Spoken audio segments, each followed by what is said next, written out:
game, Gary, that I ever heard the stadium. That's the game that Michael Conforto had the walk-off hit, and they started the ripping the shirt off thing. Well, Todd goes right into the lineup against the lefty. He'll bat cleanup. J.D. Davis back in the lineup, but DHing today. Mets going with only 3 left-handed bats, which may be as few as they've had all year. They tried to get more right-handed with the deals they made, and they've accomplished that. John Means on the mound for Baltimore. Jeff McNeil will lead things off for New York. McNeil has found himself the last couple of days, 5 for 8 with 3 doubles in the last 2 games. And Means ready to go, and the first pitch of the day is fouled back, and we're underway. Well, tough year for John Means so far in these 5 starts. He's been on the bereavement list, lost a family member on the injured list.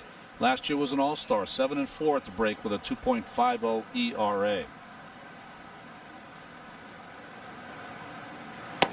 Can only imagine how difficult this year has been for Means. He made his first 2 starts, and then his dad passed away the first week in August, just 57 years old after a battle with pancreatic cancer, and it's been really tough for him since he's been back. He has not been able to go deep into games, but Brandon Hyde, his manager, said today that the wraps are off. He can go fully into the 90s with his pitch count today. He hasn't thrown more than 74 in a game yet. Notice he works very quickly. And McNeil pops one up into shallow center. Velasquez goes out and calls, and the Bronx native puts it away for the first down. See the defense for the Orioles. Severino, the former National, gets to start behind the plate. He's having a great offensive season. Velasquez from the Bronx. Valleca last night had 4 hits. That was his 4th 4-hit game.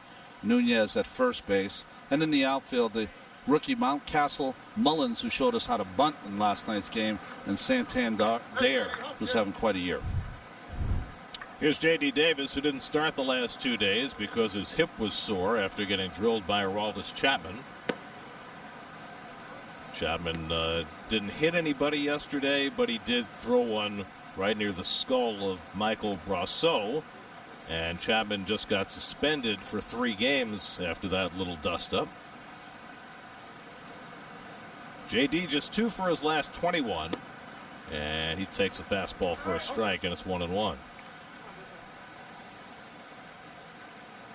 Michael Wacha getting ready for his start, pitching on his regular day today.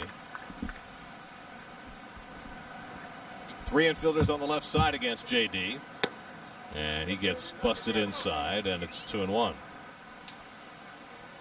John Means last year finished 2nd in the American League Rookie of the Year balloting behind Yordan Alvarez of the Astros. Went to the All-Star game. First Orioles rookie to do that since Andy Etchebarren in 1966. And a fastball away to Davis, 3-1. Alvarez got all the first place votes, but Means finished 2nd in that balloting. Brandon Lau off to a great start this year. Alvarez is hurt, and Means is struggling big time with an 8.59 ERA. And J.D. pounds one foul, and it's 3-2. It's a different John Means. He's was a kind of a soft tosser around 90, 91 miles an hour, but it's kicked up to 93, 94 this year, but he hasn't thrown a lot of innings. Means says that he threw into a mattress during quarantine, directing himself toward driving toward home plate, and that's why his velocity's up. His changeup fouled off, and it's 3-2. I didn't know that a mattress could be that helpful in terms of increasing your velocity. Good changeup. He's got a sweeping breaking ball. Changeup is really the pitch he wants to get you out on.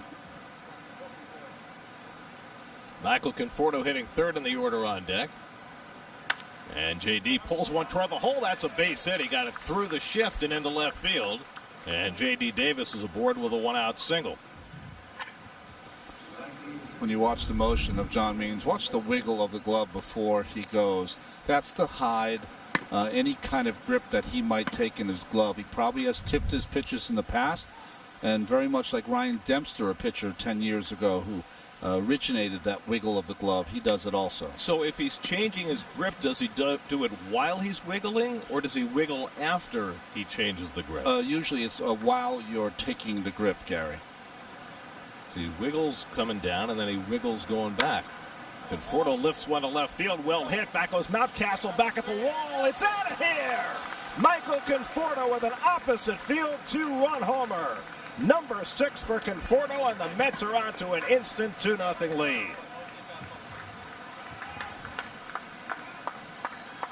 Well, the ball flies in this ballpark. We saw Jimenez go the other way and hit one to left field last night, and now Conforto does it with ease. You pitch here long enough in Baltimore, you end up on a psychiatrist's couch. Just a pop-up, a fastball away, hit straight in the air by Conforto. I know he's got a lot of pop the opposite way, but this is a ball that carries out of the ballpark. So 2-0 New York, and now Todd Frazier making his return to the Mets with a new number.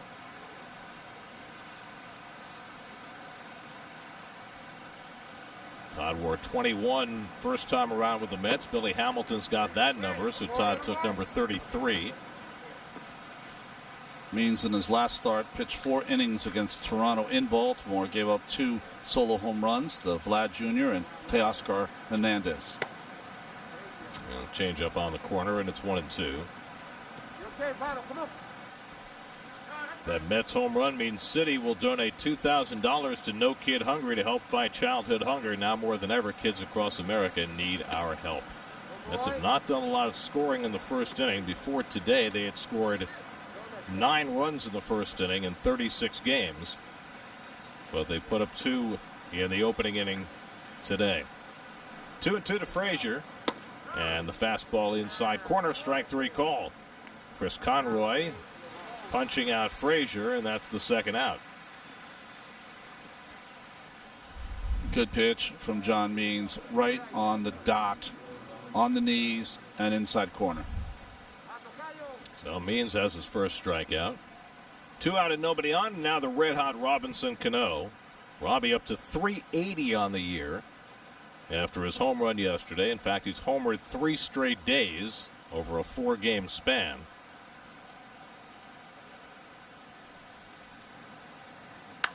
And he grounds one on the right side, and Valleca, playing on the outfield grass, throws him out to end the inning, but Conforto's 2-run homer gives the Mets an early lead as Wacha takes them out.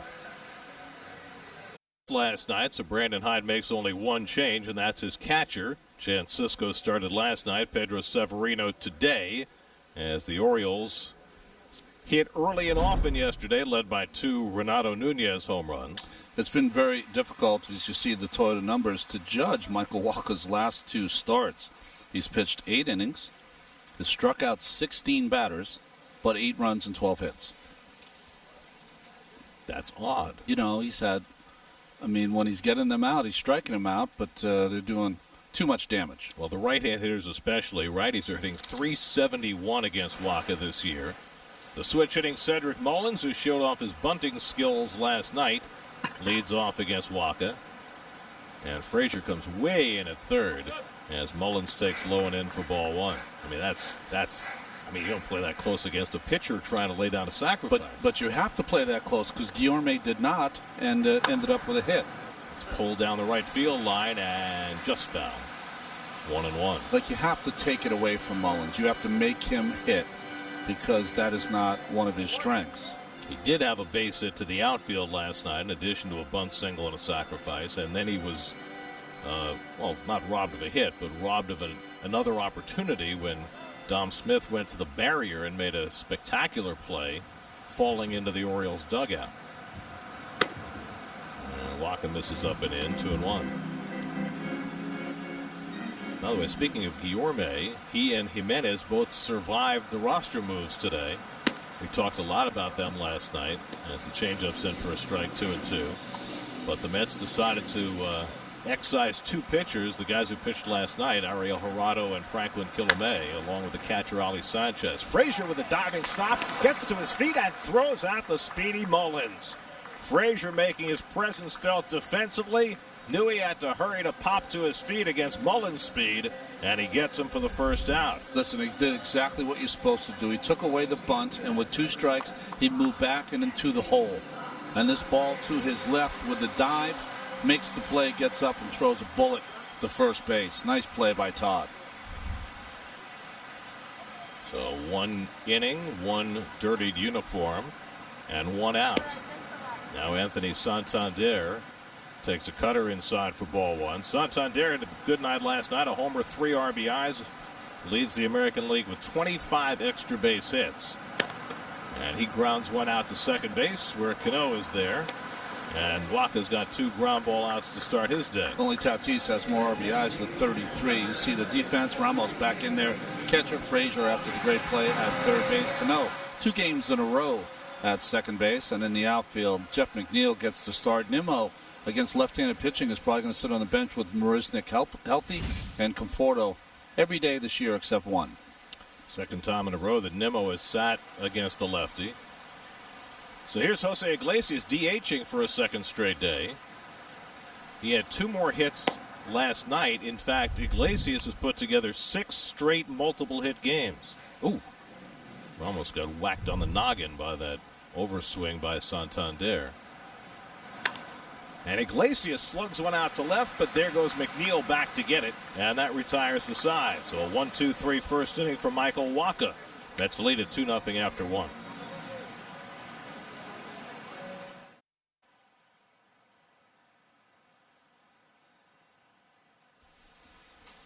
Introducing Quick Pick, a new predictive game that offers you the opportunity to pick outcomes and compete for cash prizes. Pete Alonso pops up the first pitch into right, shading his eyes Santander, and puts it away, 1 out. Make your predictions count. No purchase necessary. 21 plus to compete. Restrictions apply. See official rules and enter at MLB.com/QuickPick. Quick pick by Santander there. Alonso now 3 for his last 35. As his woes continue. Wilson Ramos sitting 7th in the order.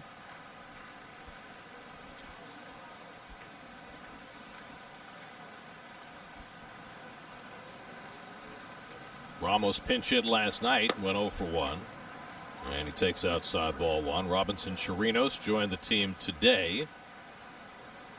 He and Ramos are countrymen from Venezuela. They've never been on the same team before. Chirinos was saying he's played against Ramos quite a bit in the Venezuelan Winter League and, of course, around the majors. But he said it's pretty special for them to be together as the catching core for the first time. And they've already been in consultation with Ramos trying to give him the rundown on the Mets pitching staff. That's pulled toward the hole, and Ramos has a base hit. So the Mets have their 3rd hit against John Means. A 1-out single for Ramos. The intention is for Ramos to still be the #1 guy, but Chirinos gives him another veteran catcher who can catch 2-3 days a week. Means has already given up 2 hits where the defense has been shifted that way. So that's bad luck. That bad luck, they'll say. No, ball was hit hard though. They never talk about that part. That's right. Here's Jake Marisnick making his 4th start for the Mets, and he carves 1 foul, 0-1. Michael Conforto, a 2-run homer in the first inning against Means, who came into the day with a first inning ERA of 15.43, and that will go up. They're holding against Ramos at first. Never understand that. And Means runs 1 inside. It's a ball and a strike.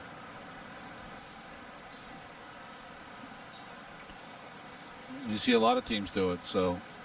I mean, it opens up that hole for Marisnick on the right side.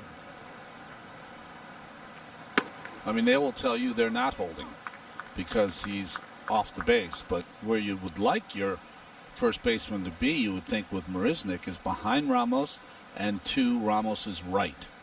The only reason to be there is if you're wary of the push bunt from Marisnick. Not with 1 out. That's pulled into left field, and Marisnick's got a base hit. Ramos pulls in at second, so back-to-back 1-out singles for Ramos and Marisnick.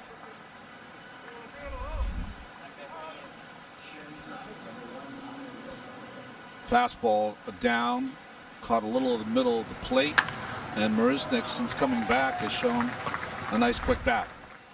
Well, 4 of the first 8 Mets have reached base.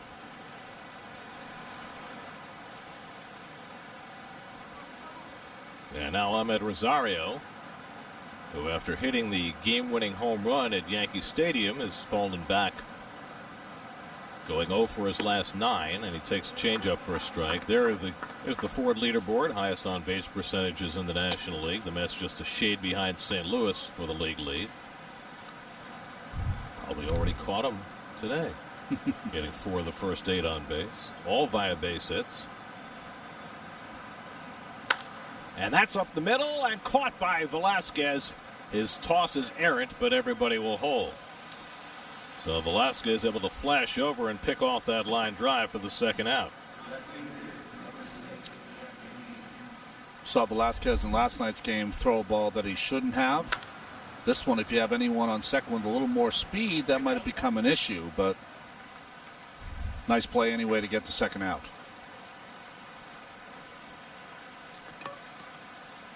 So 2 out and 2 on, and now Jeff McNeil up for the second time. Jeff popped up to short, leading off the game.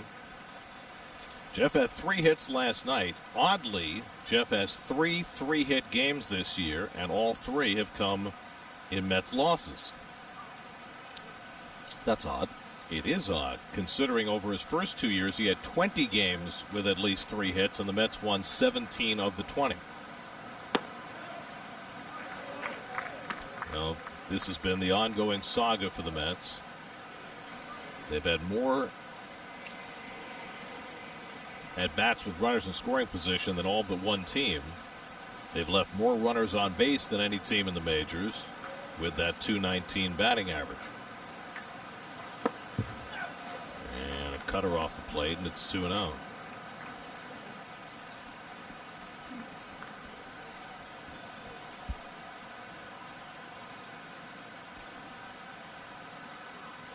Take a pretty good hit to get Ramos home from second base, especially in this tight ballpark where the outfielders play pretty shallow.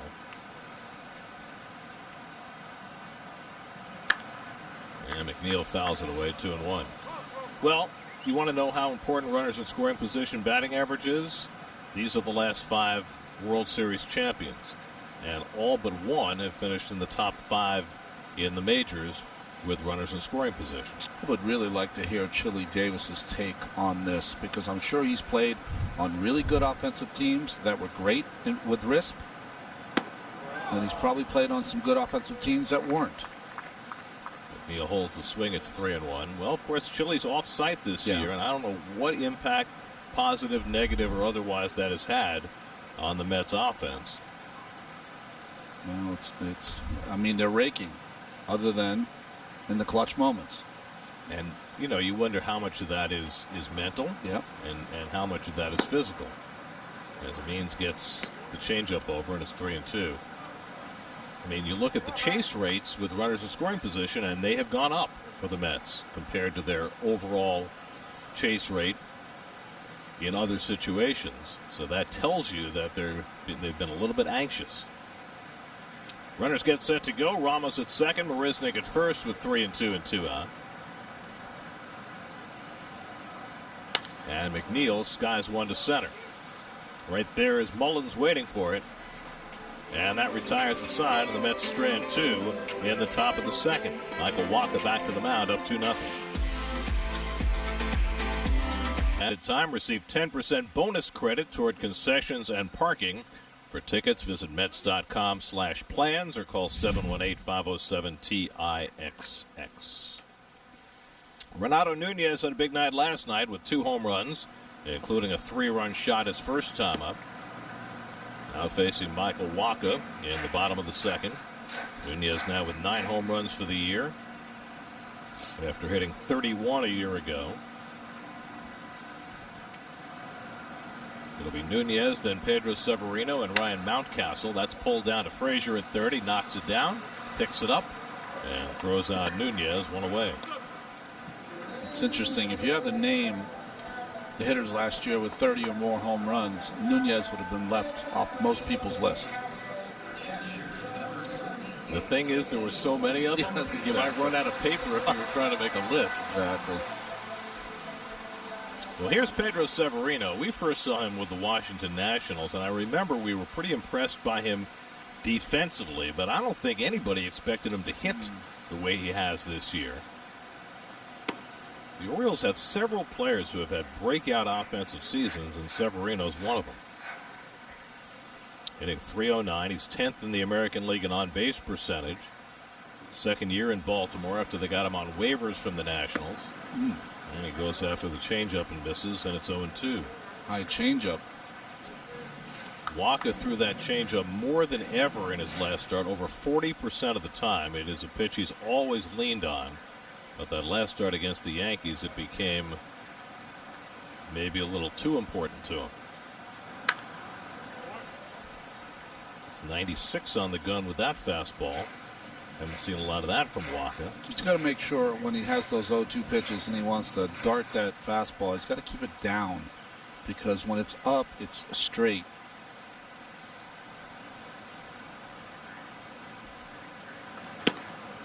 And Severino takes the cutter off the plate, and it's 1-2. Michael Wacha making his 5th start. He had a stint on the injured list, dealing with some shoulder issues. His 2nd start since coming back. And a half swing and a foul ball at the plate. That one caught the bare hand of Wilson Ramos. We saw Sanchez last night get hit in the hand. He had it behind his thigh. But that time, Ramos had it in front of his leg, and that's why it caught his hand. The first catcher I can remember that hid his bare hand was Johnny Bench. Yeah, that's the one I remember, too. Because they made a big thing of it. Yeah, and Johnny could do it because he had enormous hands. Yeah. Of course, the gloves have also evolved over the years. It's made it easier to catch one-handed. And that changeup missed inside, and it's 2-2. Well, I think that's for younger viewers. They certainly won't remember that, but you and I are old enough to remember when catchers caught with 2 hands. Right. Okay, kept your bare hand behind the catcher's mitt.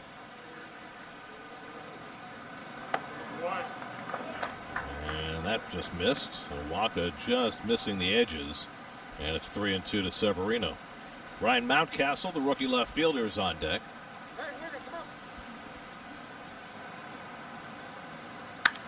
And that's lifted to center. Back goes Marisnick to the warning track at the wall. He can't get it. He goes face first into the wall, and the ball rolls along the warning track. Severino on his way to third. McNeil finally gets there to pick it up, and they'll hold Severino at third base. And now the concern is for Jake Marisnick, who went face first into the center field fence.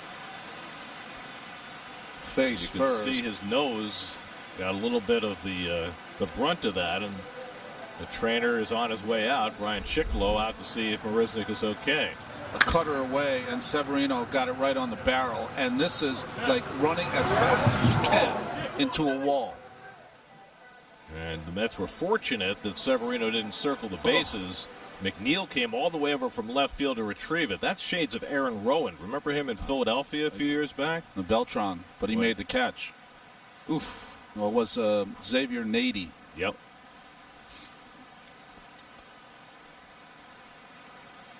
Marisnick all out. No concern. Oh. And then he was stopped cold. Billy Hamilton, who has been near those center field fences before, knows what that feels like. You can see the bridge of his nose. There's the imprint on the wall. The bridge of his nose got some of the, see there, trying to wipe that up. I mean, I think he broke his nose. He's saying he's fine. Yep. He's a gamer.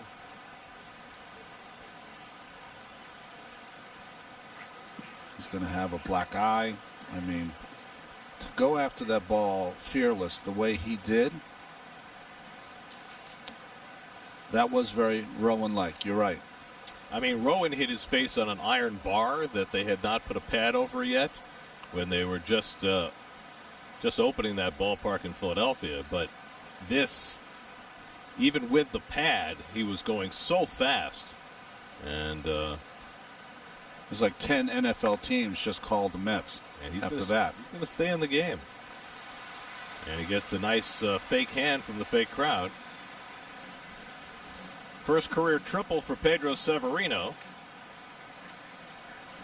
And the first base runner against Michael Wacha today, despite the best efforts of Jake Marisnick. Still has to do some repair work on those glasses. Yeah, they're broken. It's not a sunny day, but there is some glare. In fact, there's chance of some major thunderstorms moving through the Baltimore area as this late afternoon moves along. Big so breath. have to do without the sunglasses. Big breath by Jake, adjusting his neck.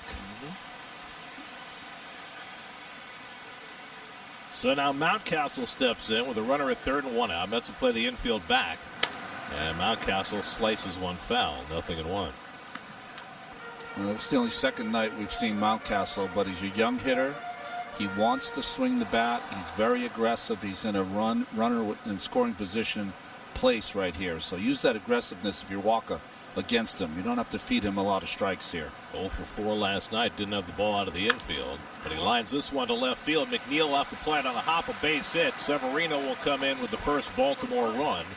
Ryan Mountcastle drives in his 6th run, and it cuts the Mets' lead to 2-1.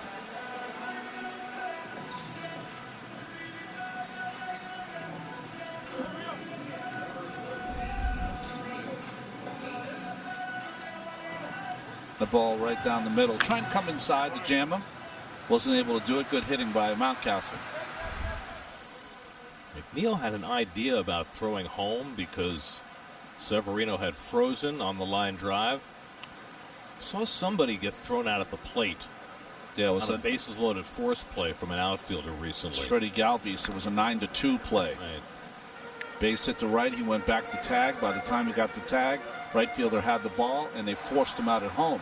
The funny part about that is the umpire called him safe because he thought it was a tag play. He forgot the bases were loaded. Right. What McNeil did is he faked Severino out. He raised his glove like he was going to catch it in the air, and it dropped on one hop. That's what got Severino the late start. Ramos unable to secure that, but Mountcastle did not have a good read, and he holds it first. Well, here's that Aaron Rowan catch we're going to show in a minute. First, Ramos blocking that ball. He got that right off the clavicle with the bounce. So nice job by Ramos just keeping it in the vicinity. We're trying to mix our replays in amongst the pictures provided to us by the Mid-Atlantic Sports Network. Check swing foul off the bat of Ruiz, and it's 1-2. Here's that play back in 2006. The bases were loaded, 2 outs. Very similar. Had that uncovered iron bar right there below the green pad, which is where he hit his nose, which was a bloody mess. But he held it.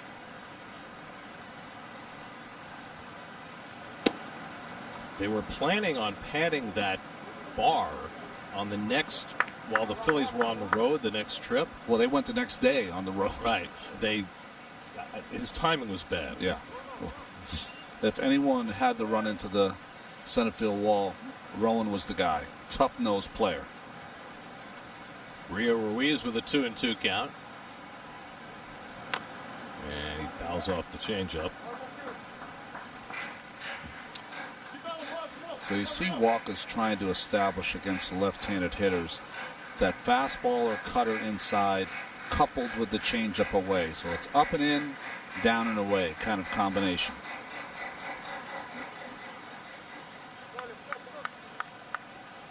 Now, the way the run that the Orioles scored in this inning, the first time they have scored for John Means while he's in the game in his last 5 starts. Now back this way. Hey, don't laugh. I flinched a couple times this year. I mean, it's only a few hundred miles down the road.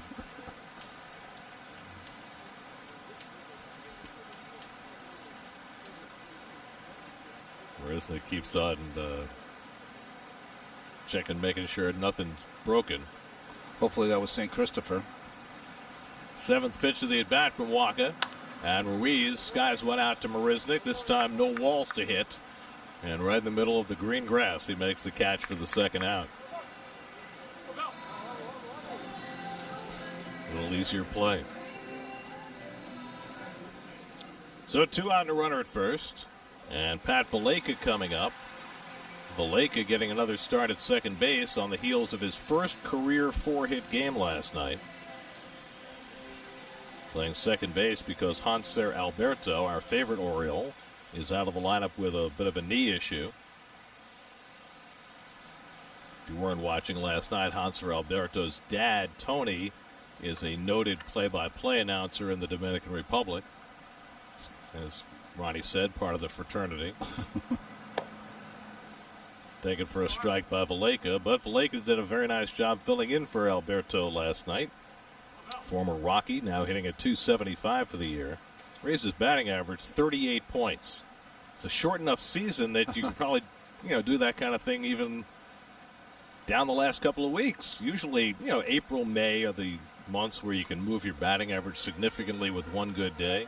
I didn't say it when we went over the defense, but he's played 5 different positions for the Orioles already this year. All 4 infield spots plus left field.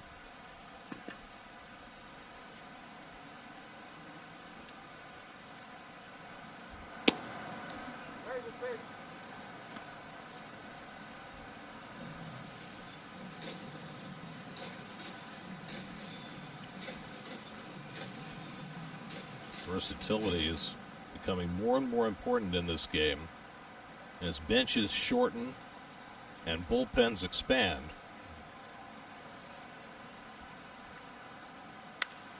And Valleca grounds one through the hole, and that's a base hit.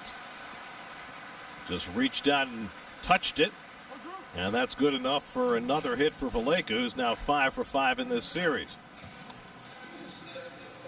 How many balls in the last 2 nights have we seen roll through this hole between the first baseman and the second baseman? It's just unusual to see those hits in today's game. Anyway, talking about versatility, so Valleca, you mentioned, has played 5 positions this year. In 2014, just 6 years ago, there were 25 guys in baseball who played 5 different positions. Last year, 49. Twice as many. And that gets away from Ramos far enough for Mountcastle to go to third base. So he didn't do well on the first dirt ball read, but he makes up for it this time and gets to third on the short wild pitch. Valleca holding it first.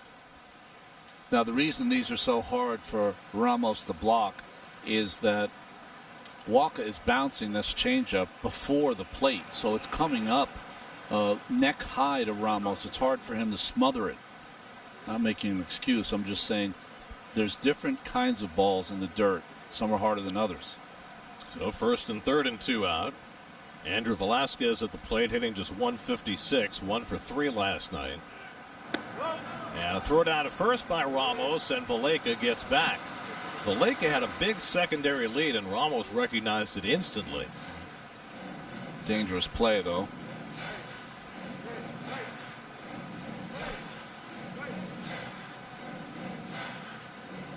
That throw had been to the inside of the bag, and Alonso didn't have to turn around. He might have had a shot at him. That's just to let everybody know what play they have on in case Valleca takes off here. You could see them trying a delayed double steal with the number 9 hitter up, who's hitting, $150. Pulled down to first, and that is a foul ball. Just foul. Well, hard to hit it fair past Pete because he's not getting that far off the bag. So once he dives for the ball, half of his body is in fair territory, half of his body is in foul territory.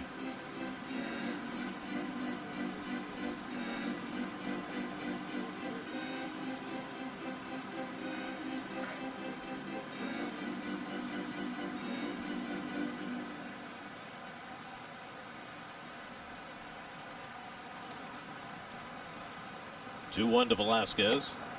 And Walker misses down with the fastball. Now it's 3-1 with Cedric Mullins waiting on deck.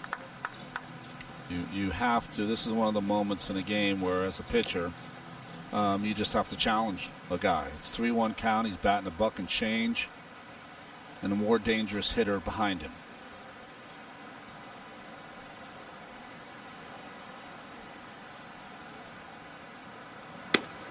And he challenged him, and Velasquez comes up empty, 3-2. Andrew Velasquez, drafted by the Diamondbacks out of Fordham Prep in the Bronx. four-seamer with some carry from Walker. Valaica gets set to run. 3-2 coming. And Velasquez fouls it away. And they'll do it again.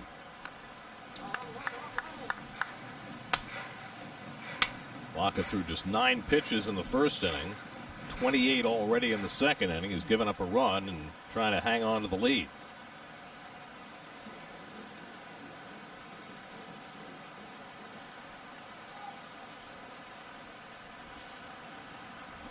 Again, the 3-2, and he walked him, and the bases are loaded. First walk given up by Walker. Good time. And Jeremy Hefner out to talk to him. Yeah, Gary, good time for him to go out there. You know, you're probably pretty frustrated as a pitcher because you walked that 9th place hitter, but this is where a pitching coach can kind of right the ship, tell you to calm down and go back to business.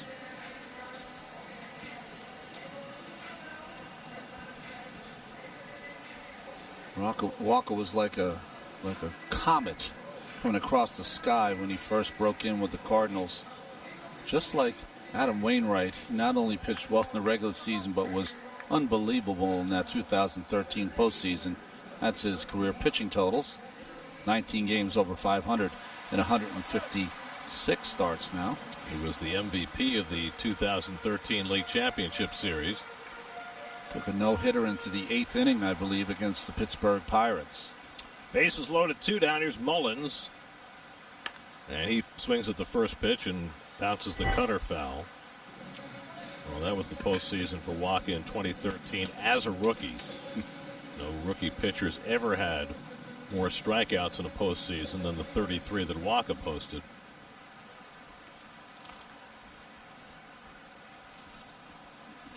Still just 29 years old and trying to get back to that kind of level. I mean, busts one by Mullins and it's 0-2.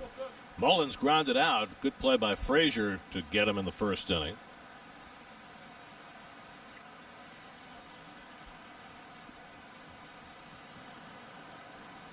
You don't suppose he bunts with 2 strikes, do you? No. Hit him. And that will force in the tying run. So Walker trying to come inside an 0-2. He nicks Cedric Mullins, and Mountcastle comes home to make it a 2-2 game. Well, we showed the stats for Walker, 156 starts now, and these are just the kind of mistakes you can't make when you have this much time in the big leagues. Just hit the shirt, didn't even hit the man. That's frustrating. There's no need to really set up anything because he had swung through 2 pitches, overmatched. So now a big spot here for Walker against Santander.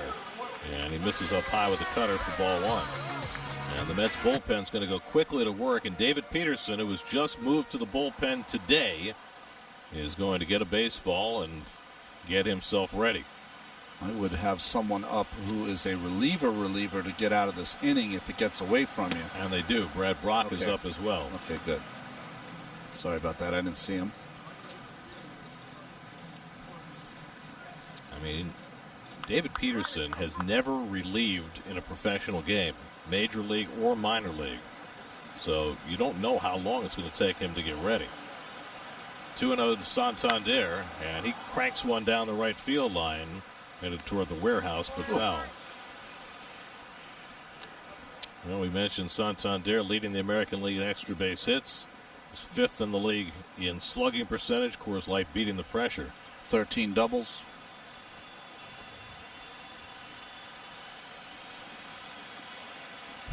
I mean, it's a National League guy, but Alex Dickerson could catch him by tomorrow. Yeah. What a night. 2-1 coming, and Santander gets jammed and pops it up. Cano trailing out, called off by Conforto, side retired. Walker leaves the bases loaded, but the Orioles score 2 to get even, 2-2 after 2. And I thought it was interesting that Billy Hamilton immediately cornered him in the dugout, because who knows more about that kind of thing than a fellow center fielder. That's right, arm around him. He's hip to the pain that Marisnik is feeling right now.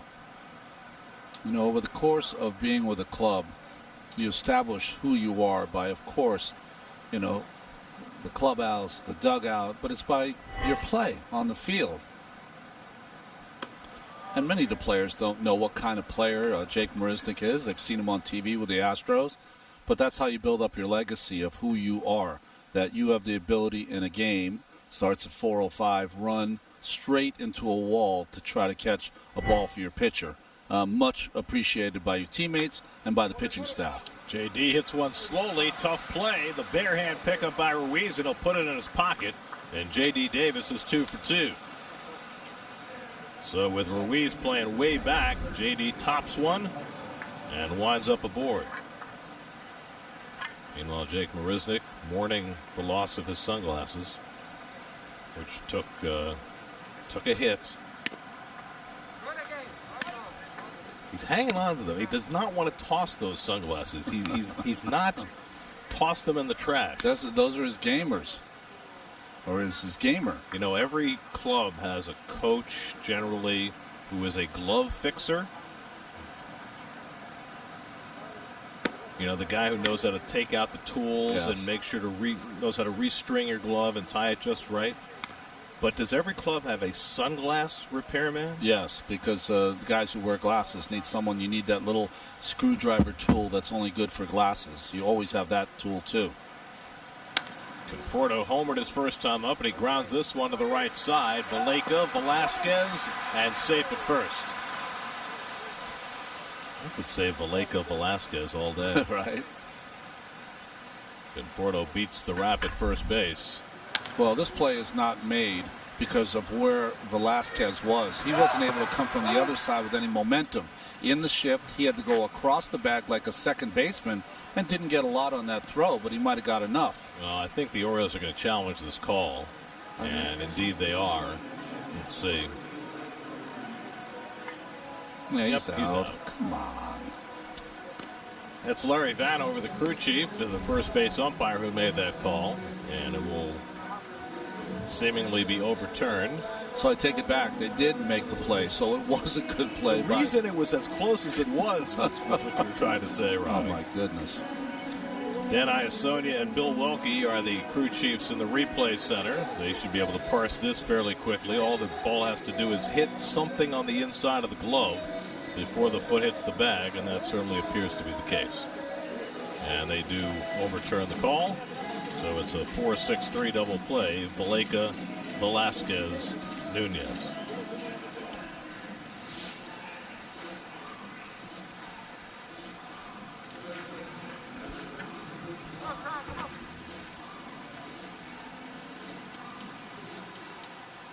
That's the 34th double play the Mets have grounded into this year. That's the most in the majors, which makes sense, right? They've had the most base runners, the most left on base,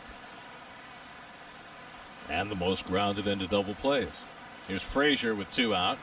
Todd took a call, third strike in his first at bat. Frazier had a 10-game hitting streak for the Rangers earlier this season. And, you know, from watching Todd the last couple of years, he's a very streaky hitter. And since that 10-game hitting streak, he's gone the other way to 6 for 45 before today. He pops this one up on the left side, and Velasquez waits for it to come down. And that retires the side. Middle of the third at Camden Yards. Mets and Orioles tied up.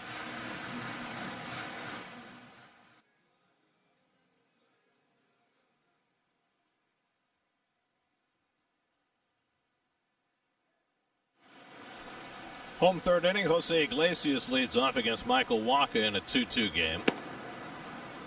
Iglesias flying out to left his first time up. Nunez and Severino to follow after the Orioles scored 2 in the second. A 36-pitch inning for Michael Wacha. And he misses up and in with the fastball, 2-0. Iglesias riding a string of 6 straight multiple hit games. Hitting like he never has hit before. And Wacha behind him, 3-0. Speaking of hitting, yes, we mentioned this in passing the last inning, but it requires a little more elucidation. Last night, the San Francisco Giants beat the Colorado Rockies at Coors Field 23-5.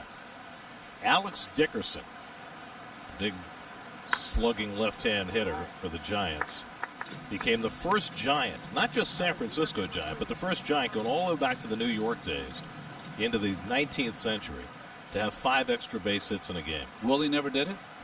Wow. Willie never did it. Willie had 4 home runs in a game. Yeah. That's up the middle and a base hit for Iglesias.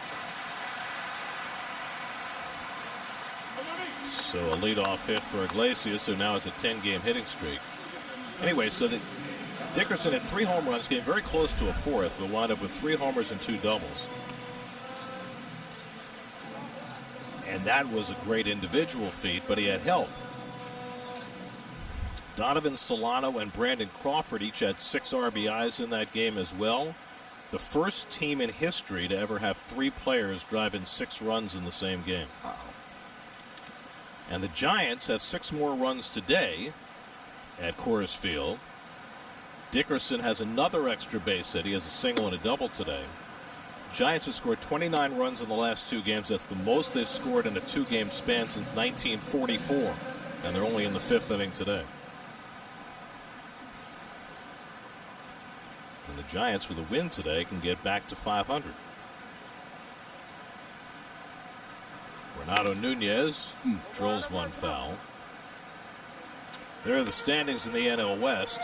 If the postseason began today, the Dodgers, Padres, and Giants would be in the postseason, and Colorado is just a half game out of a postseason berth.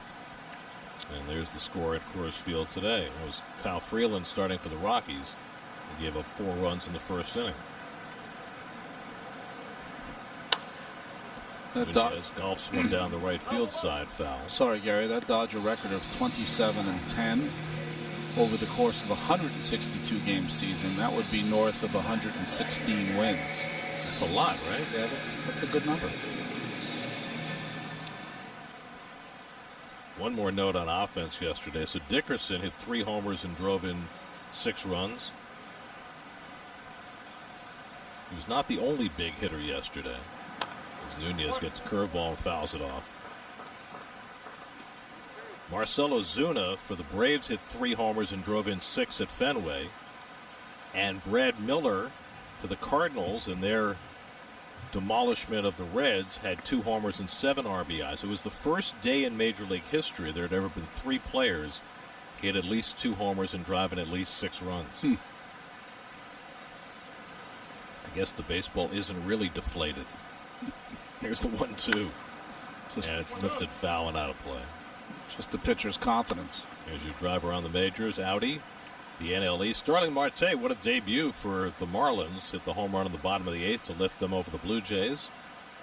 And Aaron Nola was fantastic last night. Trey Turner said it's the best pitching performance he'd seen in a long time. And Turner and Juan Soto had been both tearing it up for Washington, but both were held in check last night. That's how good Nola was. And Nunez goes down on strikes. Good changeup from Waka to get him. And that's the first strikeout of the day for Waka, who had been striking out the world his last couple of starts. And it's with that changeup that he had a lot of the strikeouts against the Yankees and couples it up against a right-handed hitter. Good movement on that pitch from Michael.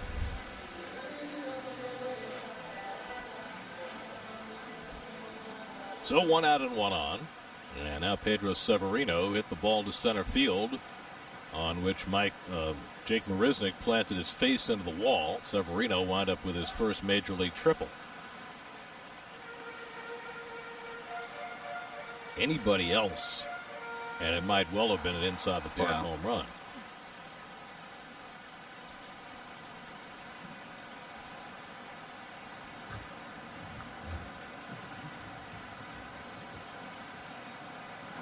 I thought it was pretty extraordinary hustle by Jeff McNeil to get to that ball, which was sitting on the warning track in right center. Jeff came all the way from the left field line to run that ball down and keep it from being an inside the park home run.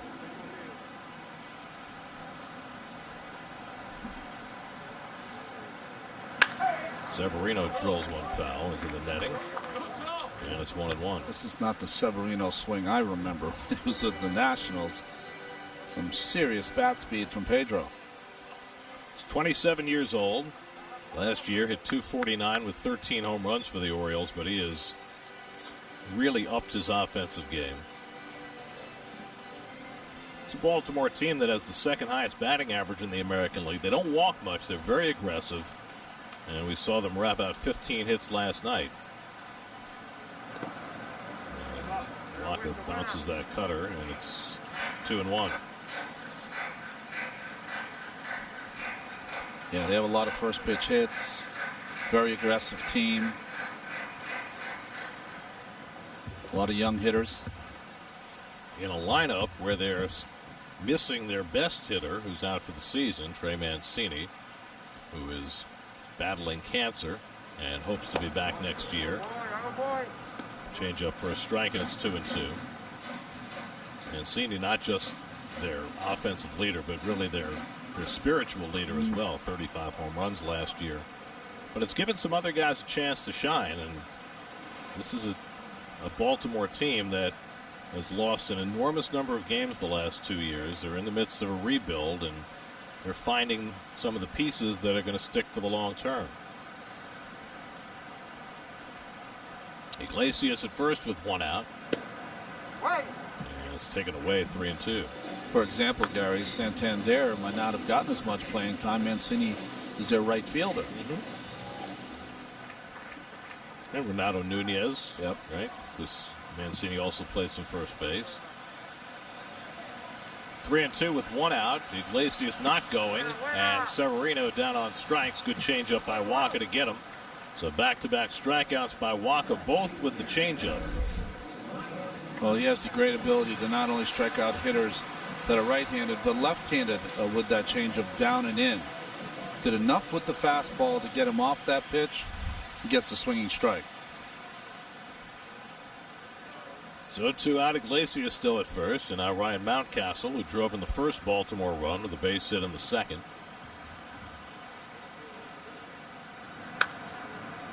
He goes up hacking at the first pitch and fouls it back. Mountcastle, just 23 years old, first round pick by the Orioles in 2015 out of high school in Florida. Last year in AAA, hit .312 with 25 home runs. Been up for about 2 weeks. Guy who's mostly played the infield in his career, but making his first starts in the major leagues as an outfielder. Kind of like Austin Riley last year with the Braves. Yep.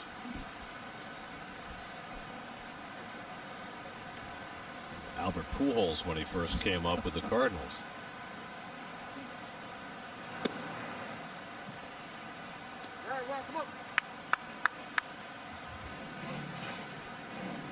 Well, there's David Peterson alongside Brad Brock. Peterson was up in the last inning, and he's up again.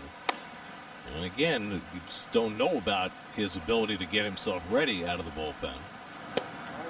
Well, it's not only ready, Gary, but now watching him throw, you feel you don't want the young pitcher to get over ready. You know what I'm saying? Been out there a long time throwing a lot of pitches. You don't want to leave it in the bullpen.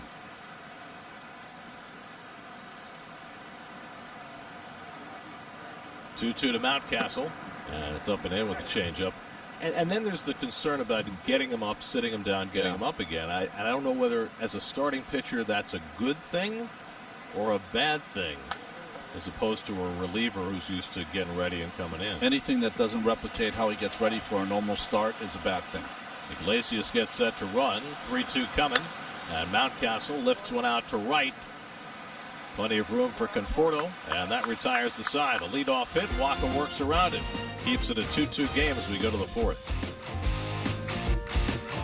Clubhouse. Doug will analyze Brody's trade deadline deals on the latest episode of Shea Anything. Subscribe wherever you listen to your podcasts. That's our ballpark. That's where we are. Tarps on. It rained this morning quite a bit. Robinson Cano leads off and takes a strike. In Baltimore, it has not rained yet, but it's supposed to. About now. Over the next couple of hours. Perhaps it won't. Maybe I'll text Keith. He'll look at the satellite at home. Robinson Cano's homered the last 3 days. This was last night's affair.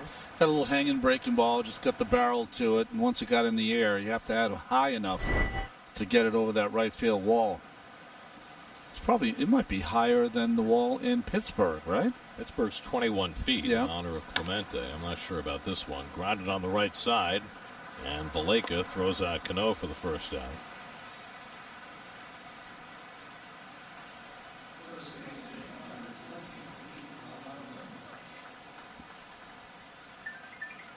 Time for your Spectrum high-speed pitch. Don't think of either one of these guys as hard throwers, but there they are, 95 and 96. Hard enough. I guess that's not hard anymore. Standards keep changing. Here's Pete Alonso flying out to right on the first pitch he saw from Means. And he takes up an in for ball one. Pete is now 0 for his last 12, 3 for his last 35. And they are not putting on the full shift against Pete, interestingly. There's a good changeup by Means, and it's 1-1.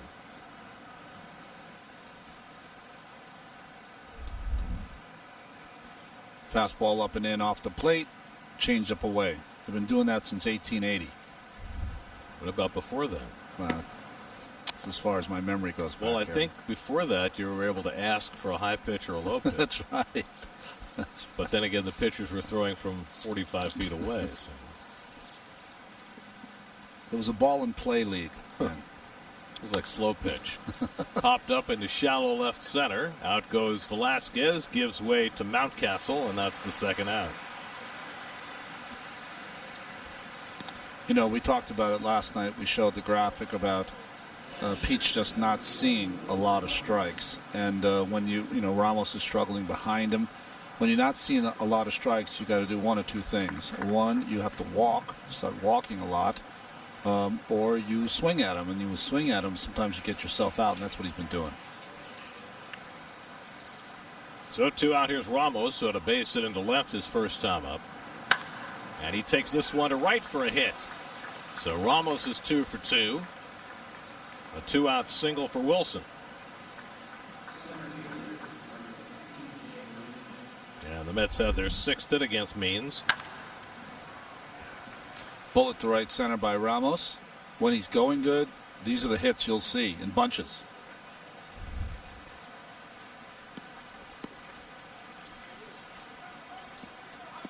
So a 2-out base runner for Jake Marisnick, who had a hard hit single into left his first time up.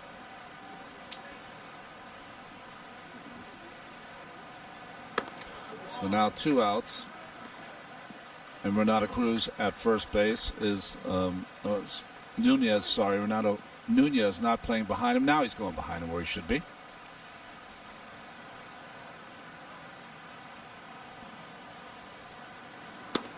I mean, if Ramos wants to run, you got to let him run. Yeah, you tip your cap. He did have a stolen base last year. But I think that's his one.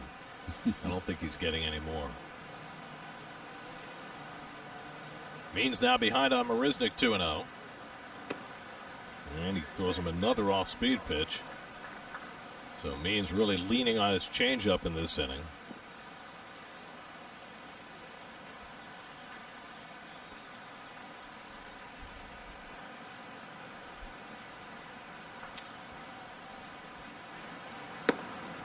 And he busts Marisnick inside 3-1.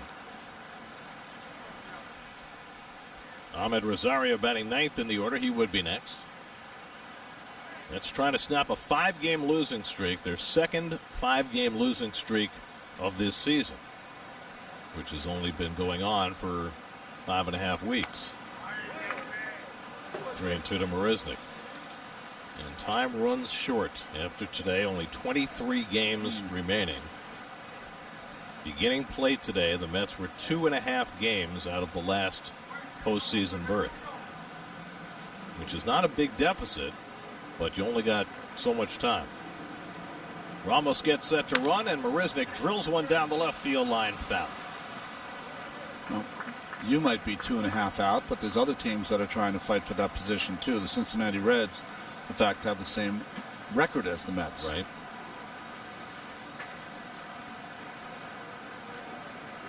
And they were picked by a lot of people to be a surprise team like the White Sox this year. That's hit down the left field line, and that one is foul. So Marisnick keeps getting ahead of it and hitting it hard. And Ramos will have to sprint again.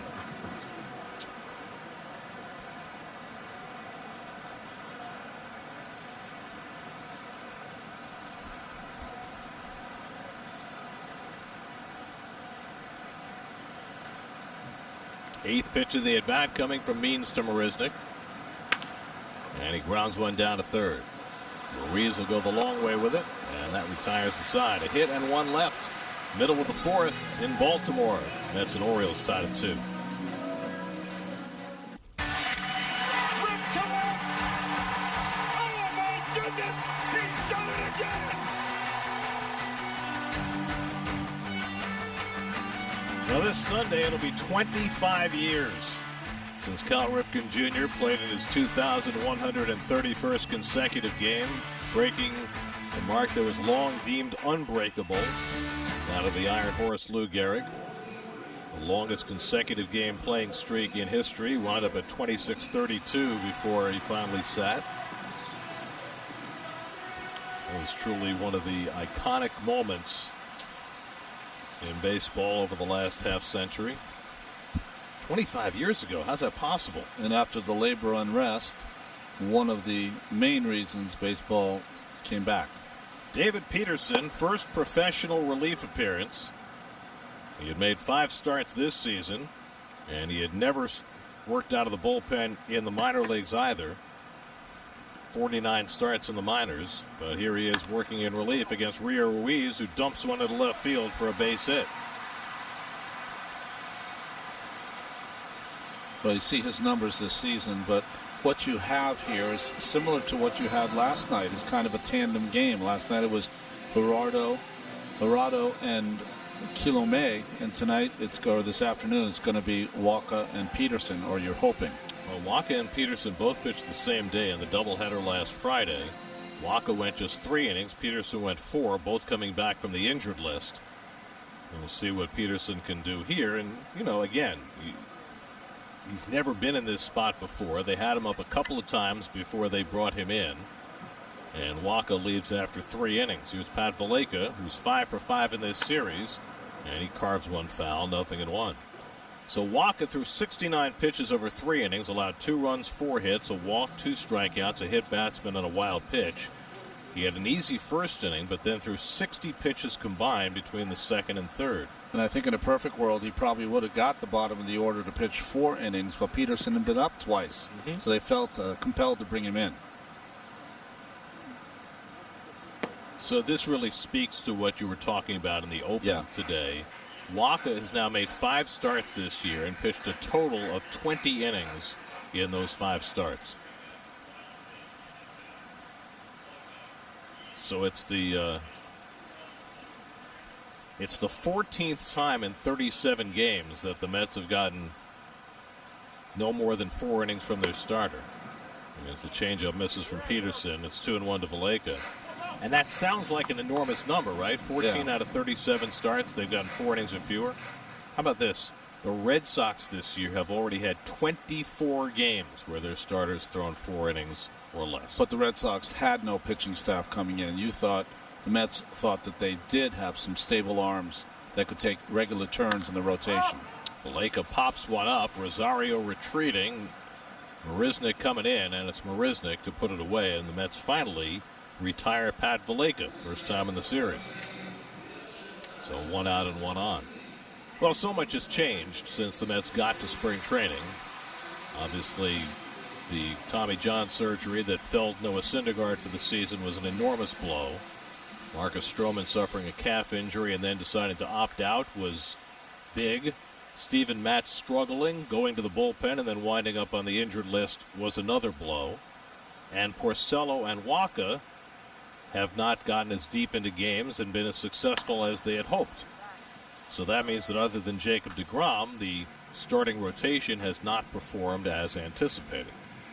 That's necessitated taking relievers like Lugo and Gazelman and moved them into the rotation, and now it is necessitated taking Peterson, who's been a successful starter, and putting him in the bullpen. Crazy. Andrew Velasquez walked his first time up.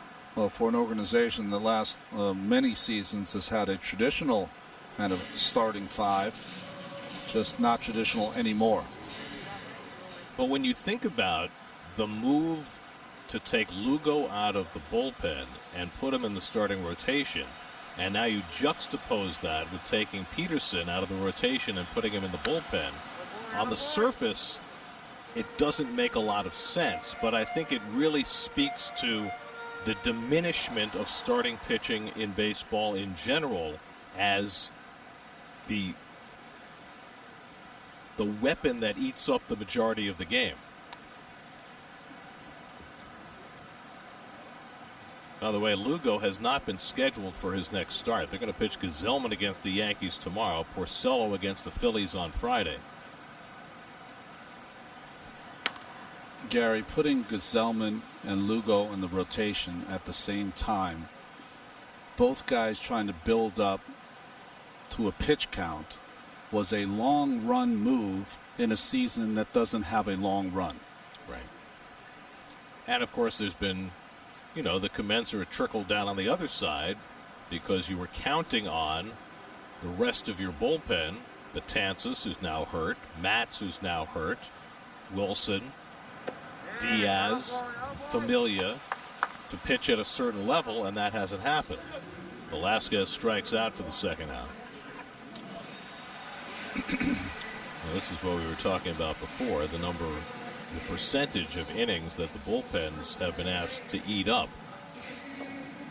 And for a while, that rising percentage made sense because the bullpens were more successful than the starters, but now because of overuse, that tilt is going the other way.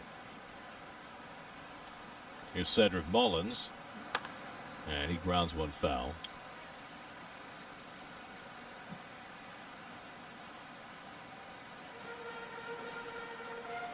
And I don't know where all this leaves baseball going forward. I don't know what the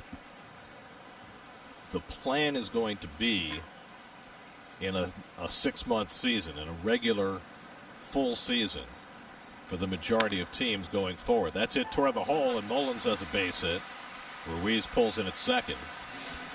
Have we gotten to the point where every team is going to patch together their pitching on a day-by-day basis based on who's available that day with 15-man pitching staffs, as opposed to having a regular starting rotation and defined roles? I don't know exactly where we're going. Yeah, I think you have to put maybe this season in a little bit of a perspective because it is a different kind of season with the ramp up of the summer camp and all of that. But what I'm afraid of is that moving forward past all of this, how do they look at starting pitching? I mean, think about it. The starting pitchers on staffs this year might pitch 290 innings, and the relief staff might pitch 250 innings. That is unprecedented. Well, and then you get into the problem of, okay, so this year you have a 60-game season, and your starting pitchers, even in the best-case scenario, are making 12 starts, maybe 70 or 80 innings. What happens next year when guys are asked to throw 180 innings? Right. After throwing 60, 70, 80 innings this year? Well, the elite guys will do it. The problem is that the elite guys used to be maybe 3. Maybe you could dip into your 4th if you're like the Nationals with Sanchez last year. But now you're getting to the point where each team might have 1 or 2. How many times do we look at a staff and go, boy, the number 1, but the other 4 guys are struggling. So that means you have 1 guy in your staff, like a Fried or a DeGrom. It's kind of where the Mets have been this year. 0-2 to Santander, who's grounded out and flied out today. The first 10 years of my career, I was elite enough that I would still get the ball every 5th day and pitch deep. The last 3 years, I would have been like Michael Walker was today in today's game. 3 innings, whatever pitch count, and adios. You'd have a piggyback guy? I'd have a piggyback guy. I'm trying to think who would that be. Santander, switch hitter, much better left-handed. Batting right-handed here against Peterson. And he bounces one slowly, charging as Rosario. The quick toss, and he got him at first. Side retired. Nicely done by Rosario. And that gets Peterson through the bottom of the fourth. 2-2. Begley, check it out, SNY.TV. The sun has come out in Baltimore. John Means standing in the sunshine. Ahmed Rosario in the shade. And the first pitch goes to the backstop, ball one. Means has settled down after that first inning, giving up that home run to Conforto. Let's see how he does as he gets to the lineup for the third time. He has not gone beyond 4 2/3 innings this season. He's worked 4 already today. And he misses with his changeup, and it's 2-0. Rosario lined out to short his first time up. Jeff McNeil and J.D. Davis to follow. Mets got their runs in the first inning on a Michael Conforto 2-run homer. And Rosario fouls one at the plate, and that one caught Severino. Well, those are the numbers for Means. And if you weren't with us earlier, we chronicled the fact that his dad passed away in the first week in August. Spent some time on the bereavement list, and it has really been a struggle for him to get back up to speed since.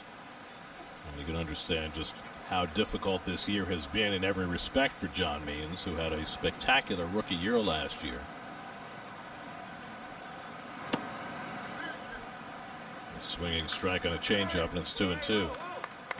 John Means, 27 years old, out of West Virginia University.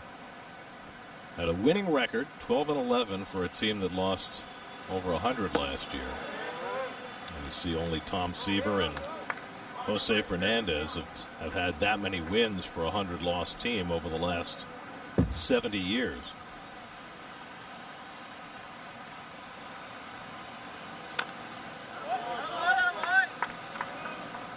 Rosario's approach, different than Ramos's. Against Means, you're going to see a lot of fastballs in, changeups away. If you have the approach of hitting the ball the other way, you'll have a little more success. And Rosario takes a walk.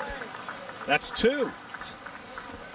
He got his first walk of the season day before yesterday against Miami, going more than 100 plate appearances into the season without one, and now he's registered his second.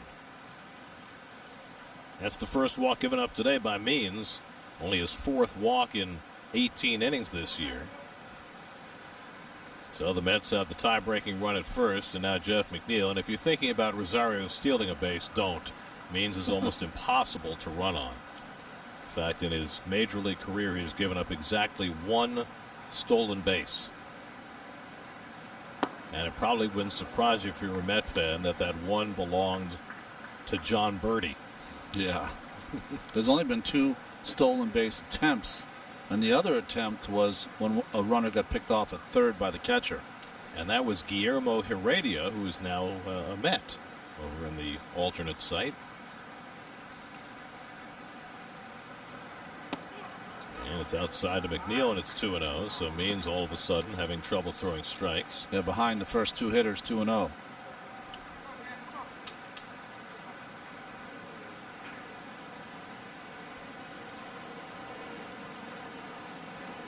Jeff has popped to short and flied out to center after a 3-hit game last night.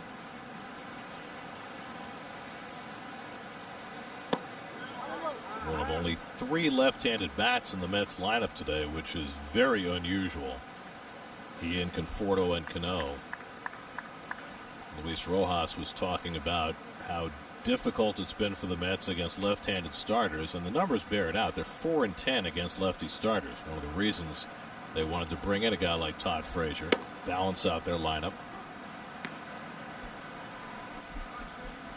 Well, there's the newest Met in the bullpen, Miguel Castro, who is very familiar with this ballpark. Traded from the Orioles to the Mets. He traveled with the Orioles from Buffalo back to Baltimore after being traded. And it's popped up on the left side of the infield. Velasquez takes charge, and McNeil retired 1 out. Castro just had to walk up a mezzanine level. That's right. Got one bullpen above the other at Camden Yards. And you know, the Orioles have orange in their color scheme, but it's a different orange. It's a little more fluorescent than the Mets orange. So, if you have stuff that's in Oriole orange, you might have to tone it down a little for it to fit with the Mets color scheme. J.D. Davis is 2 for 2, single to left, and then topped an infield hit. It's a good uniform, though. Top rate. I'm not fond of that hat. I like the all black hat with the bird on it. The ornithological bird? Yes, big league. Not the cartoon bird. No. Yeah, I don't like the paneled caps in general. Not a big fan. J.D. lifts one out to right. Santander with room in front of the warning track. And that's the second out. Rosario back to first. 2 away. Let's check in with Steve Gelf. Steve? Well, Gary, you guys were talking about the Mets' lack of success this season against left-handed pitchers. One guy, though, one lefty who has had success this year has been Michael Conforto. After that first-inning home run, he has an OPS against left-handers of .950. It's actually higher than his OPS against righties this year. And that's a welcome change for Conforto, who in the past has struggled against lefties. He said, mechanically, he's a little bit more consistent at keeping that front shoulder in. But more than anything, he said it's just not something that he gives a lot of thought to anymore. He's been in the lineup enough, he's seen enough lefties, and he goes up there just thinking about competing. And really, if you look at Michael in overall terms, that's been the big shift for him over these last couple of seasons, really getting out of his own head mechanically, and when he gets up to the plate, and drives that one deep center toward the wall, and it's off the fence. Rosario racing for third. He's going to be waved around. The relay throw by Velasquez to the plate, not in time, and the Mets take the lead. Conforto bangs one off the wall to drive in the go-ahead run, and the Mets now lead at 3-2.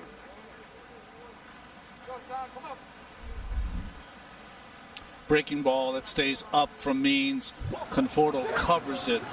That had been hit with any elevation that's out of the ballpark. Nice play by Mullins to get it in, but the bounce was just enough to not give Velasquez any time to get Rosario at home. And of course, Rosario cutting the bags, and once he recognizes, finally picks up his coach, head down, go ahead run. So speaking to Steve's point about Conforto against the lefties, Michael's driven in all 3 runs today with a home run and a double, and it's 3-2 New York. And to me, it's always ironic because when he first came to the major leagues, Mets decided to hold him out against left-handed pitching until Madison Bumgarner. Yeah, guys, and just to wrap up, the bigger point is that he used to be someone early in his career that got so bogged down with the mechanics of things, and it's not something that he thinks about anymore. He goes up there looking to compete. That's been the biggest point of emphasis heading into this season, and it's where he feels like he's made the biggest strides. He's just a tough out lefty, righty, whatever you're going to throw at him. Well, you can just see the difference from the way he's using that side of the field. I mean, it's been the case today, but it's really been the case right from the start of this season, and the results have been there. Frazier bounces one foul. I played with a Hall of Fame player. I won't say who it is because he was a shy dude, but he used to tell me when he thought about facing lefties or righties, he said it's got to go over the same plate. I thought that was a great way to think about it. At some point he's swinging at a pitch, but it had to be over the plate. No worries. Kuna Matata.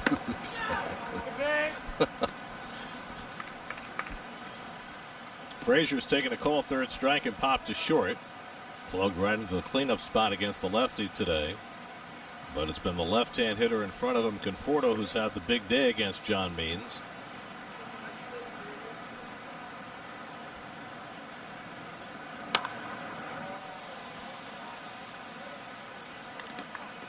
John Means just trying to get through the 5th inning for the first time this year. It's not quite a means to an end, but at least a means through 5. See the shift against Frazier.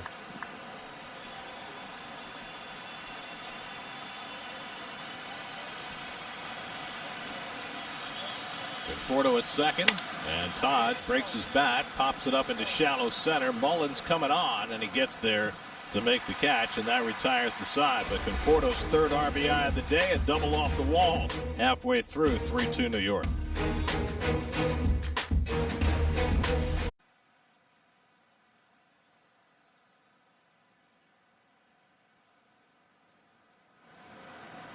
Mets with the lead as we go to the bottom of the fifth. David Peterson's second inning of relief.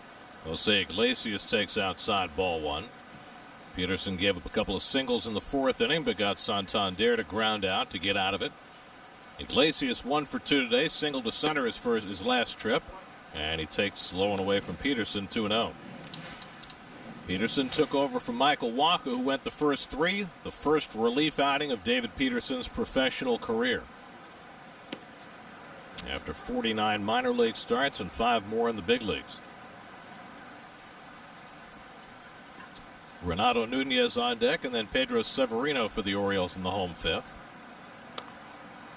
And a little number up the first baseline. Peterson puts the tag on Iglesias for the first out. I don't think Iglesias wanted to run into Peterson, who outweighs him by about, 70 pounds. This is Nunez last night. First one in the first inning of Hirado, and then against Kilome. Both on breaking balls. Both Ariel Hirado and Franklin Kilome got sent to the alternate site. So did catcher Ali Sanchez, who started last night, making room for Todd Frazier and Robinson Chirinos and Miguel Castro, all activated today. Nunez 0 for 2 today, ground out and struck out, and he fouls one back. The upshot of all that is that the Mets, for the first time this year, with a 28-man roster, have only 13 pitchers and a 6-man bench. We were speculating last night about whether perhaps Andres Jimenez or Luis Guillorme would get sent down, but as it turned out, neither one did. I guess the question, though, is with the preponderance of infielders the Mets have now, how do you get playing time for those guys? Well, I don't think you're going to get a lot of playing time. I think you're going to get a lot of role playing, pinch running, late game defense. You're going to see those guys in that kind of role. They won't be starting as much. I mean, you already have Billy Hamilton here as your prime pinch runner. I just think ultimately they're going to need more pitchers. 2-1 to Nunez, and it's rolled over down to third. One big hop for Frazier. And so Peterson's retired the first two here in the fifth on ground balls. The road ahead is presented by GMC. The flagship station for Mets baseball on the radio is WCBS News Radio 880. Makeup game with the Yankees tomorrow. That'll be Robert Gazelman against Jay Happ. Then the Phillies are in for 4 over Labor Day weekend, including the Monday afternoon tilt. Then the Orioles return the visit, 2 games at Citi Field, before the Mets go to Buffalo to take on the Blue Jays. Here's tomorrow's matchup, Gazelman and Happ. Happ was brilliant against the Mets last week. It's funny, in a 162-game season, I can memorize our entire 6 months. In a 60-game season, I have no clue from day to day who the Mets are playing, what time they're playing, if they're home or away. And they're only playing 9 different teams. Oh, still can't get it. But, one of them's in the wrong city, and you have 7-inning doubleheader games, and today's game was originally at 7:30. It got moved to 4 o'clock. I mean, occasionally I go out to my car, start to get in it, and punch the ways for LaGuardia. I just figure I'm going to, at some point, have to fly somewhere. Not this year. It's the saving grace of 2020. No airplanes. Not for us, anyway. Severino's 1 for 2 today. And he takes the sinker out of the strike zone, 2-1. Although it seems, as you see, with not Ryan Mountcastle on deck. That's Lakins. Travis Lakins up in the bullpen.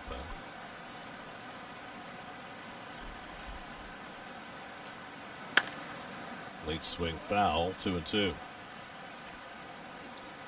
But I'm hearing more and more, Gary, that at some point in October, I might be bubbleized. Oh, you're going in the bubble? I might be bubbleized. I'll have to ask Dave Freed what it's like. Yeah, he's doing the NBA bubble right now. I think he's coming back to us tomorrow. I think he's unbubbling tomorrow. Yeah. 2-2 from Peterson, and he just missed inside. Full count. Severino really has a much better grasp, Mountcastle on deck, of the strike zone than he did, of course, earlier in his career. That makes sense. Peterson looking for a shutdown inning after getting the lead. And he walked Severino. Peterson took one step toward the dugout, thought he was going to get the strike call from Chris Conroy that was not forthcoming. So it's a 2-out walk. And the tying run aboard for Mountcastle. Yeah, Conroy has not called pitches down in the strike zone most of the afternoon. Ryan Mountcastle, the rookie left fielder, had a base hit to drive and a run in the second.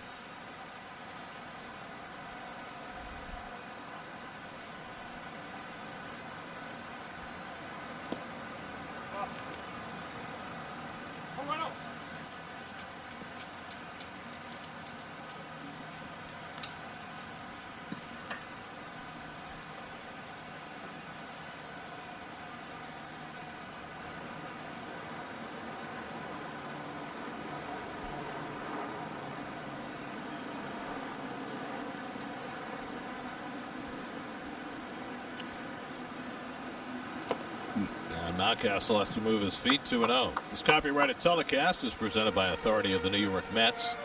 It may not be reproduced or retransmitted in any form, and the accounts and descriptions of this game may not be disseminated without the express written consent of the New York Mets. Copyright 2020.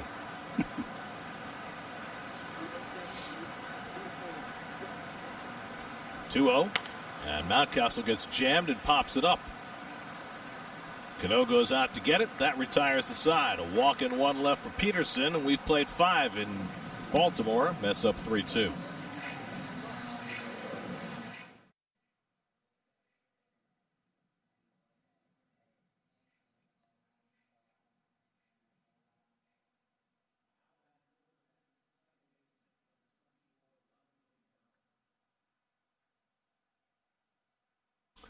What is it that Kevin Cash said? I've got a stable of guys who throw 98. Yes. Ooh. And there it goes. Incoming. I was going 98. 6th inning, 3-2 New York. Robinson Cano leads off, and for the third time today, grounds one to Pat Valaika at second base. 4-3, 4-3, 4-3. Well, they've had some bad blood for a while. If you remember a couple seasons ago, the Rays threw one behind Romine, and CC Sabathia, his battery mate, ended up hitting Sucre and getting ejected from the game. And ever since then, it's been chippy.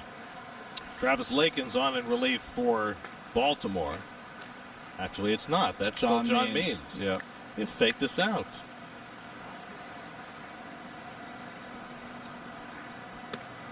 I guess, you know, the expectation is that Means is done after 5 every game. Not today. He got world feeded. That's exactly what happened. We got world feeded. Well, Brandon Hyde said before the game that the reins were off Means. And Alonso cranks one deep left field down the line. That ball is out of here. That ball just stayed fair down the line. And Pete Alonso hits his 7th home run of the year. And the Mets now lead it 4-2. That ball went over the foul pole, at least from our view, watching it on our monitors, and we couldn't see the umpire make a call, but we heard the Mets dugout. Well, yeah, exactly. It was like 100 feet over the foul pole.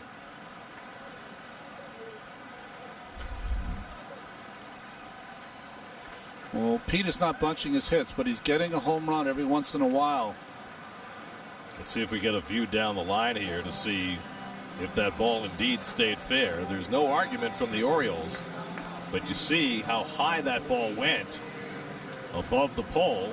But the third base umpire, Ryan Addington, had it fair all the way. And now John Means is out of the game. And now Travis Lakins can come in. Cue the graphic. Finally caught up. Roll goal. 4-2 Mets.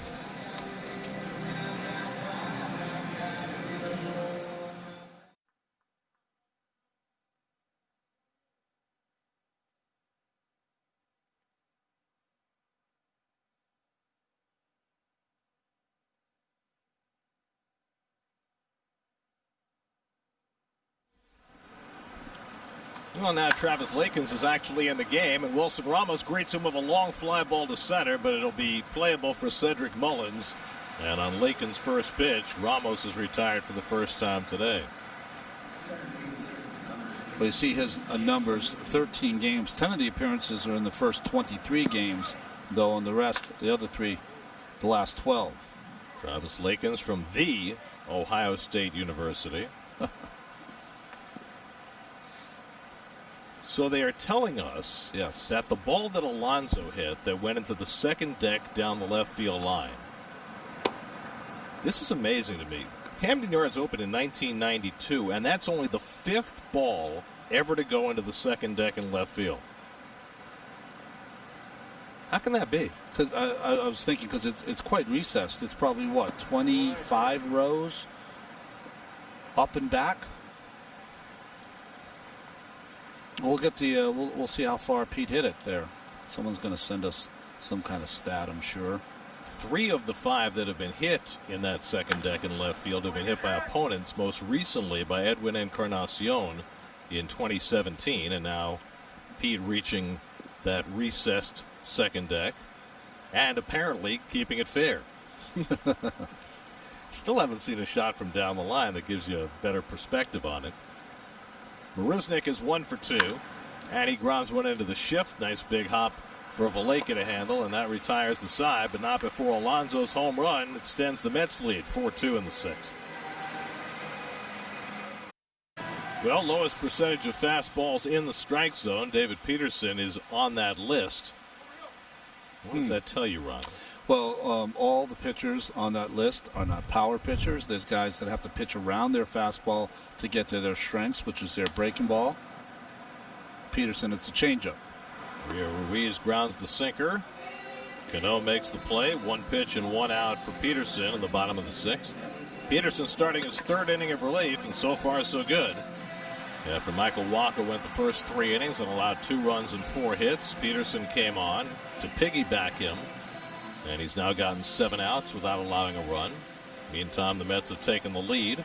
Conforto's RBI double putting them in front. Alonso's second deck home run extending that lead. And now Pat Valleca.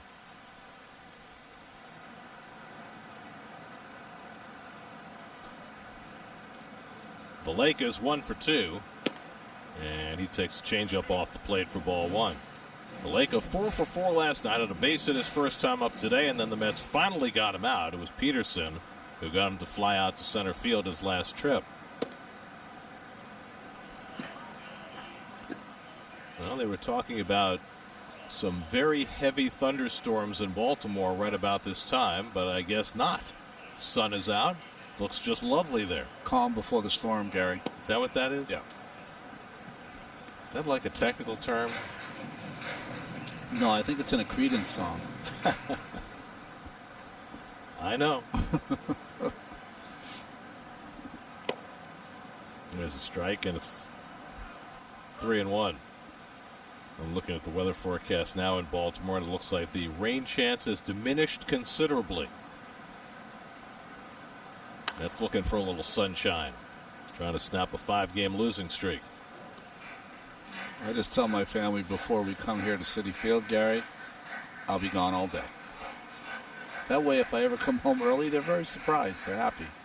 As long as they're pleasantly surprised, Ronnie, that's a good thing.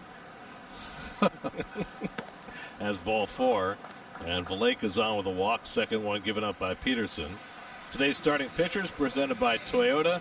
John Means with his longest outing of the year, but he's on the hook in this game. Wacha again lasted just 3 innings, second straight start coming off the injured list that he has been 3 and done. Wondering moving forward if you might see another Wacha-Peterson combo in 5 days. Might be. I mean, the more innings Peterson pitches in this game, the more he'll stay on schedule for that next block to start, right? I mean, if he were to go an inning or 2 today, it would have been different, but here he is already in his 3rd inning, and perhaps he keeps on going. He's only thrown 40 pitches. And Velasquez takes a changeup outside, and it's 1-1. I think we're in the area of the Mets season and Mets games, and with Mets pitching, that you pitch until you're ineffective, and then next. It's like a barbershop. Well, we didn't have that last night, and that's what was confusing. Yeah. But I think from here on out, with 23 games after today, you've got no choice. If you have any aspirations of making the postseason, you can't concede any game. I think, Gary, what you're going to see is 2 times through the lineup when you have these starter relievers. Peterson's in that group now. And then with an eye on, if you are really effective, you might get a taste of the 3rd time through. Okay, so let me ask you the next question, which will be coming up shortly. 1-2 to Velasquez, and he fouls it away. So DeGrom pitched on Monday. Yeah. Which means that he could pitch Saturday. Correct. But that means pushing Lugo back a full week. So do you go with DeGrom on his 5th day, or do you pitch Lugo Saturday and save DeGrom till Sunday? Everyone's out of the way for DeGrom. DeGrom stays on his day every single time. Although I would say, since they have an off day next Thursday, he'll get an extra day either this start or the next one. Bouncer toward the middle. Cano to his right, steps on the bag, throws to first. Low throw handled by Alonso for the double play, and that retires the side. Mets turn the 4-4-3 behind Peterson.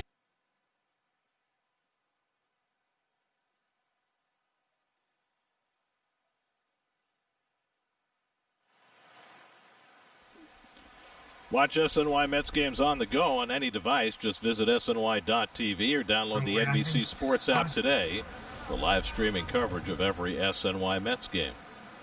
Ahmed Rosario leads off in the 7th against Travis Lakins, who came in to get the final 2 outs in the 6th. Rosario walked and scored his last time up, 0 for 1 on the day, and hits a chopper toward the middle of the diamond. Valleca to his right has no play. It's an infield hit for Ahmed Rosario. So Ahmed snaps an 0 for 10 stretch. There's Dilson Herrera, the former Met, who's come in to play first base for the Orioles. Renato Nunez coming out of the game. This is Nunez running on that last ground ball he hit. Pulled up, and now he's pulled out. So Dilson, who was just called up yesterday, Mets brought Dilson to the big leagues. At a tender age, right? Traded him to the Reds for Jay Bruce. Didn't get a chance to play that much with Cincinnati, and signed last winter as a free agent with the Orioles, and now making his Orioles debut today.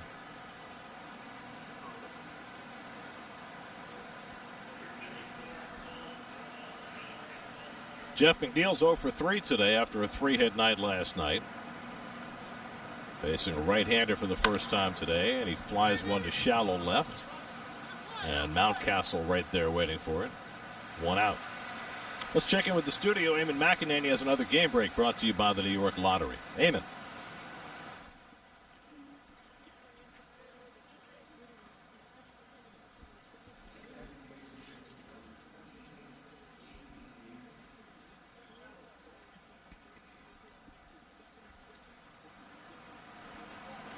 Must be a Coors Field affair. 28 runs scored last night, 13 more today. And the Rockies coming from way down to take a lead. Here's J.D. Davis, who's 2 for 3 today.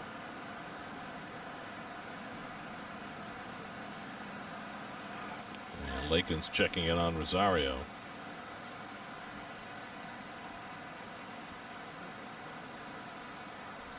Cole Sulser, who's just gotten bounced from his closer's role with the Orioles, getting up in the 7th inning.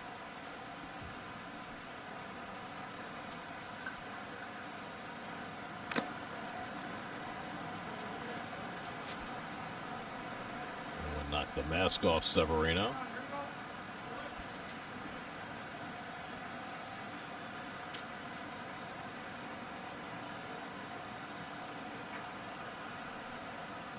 Travis Lakins, who made his big league debut with the Red Sox last year, traded to the Cubs, taken on waivers by the Orioles, and now making his 14th appearance. He's done well. It's amazing when you look up and down this Baltimore roster and how many productive players they've gotten on waivers. Waivers are Rule 5, yes.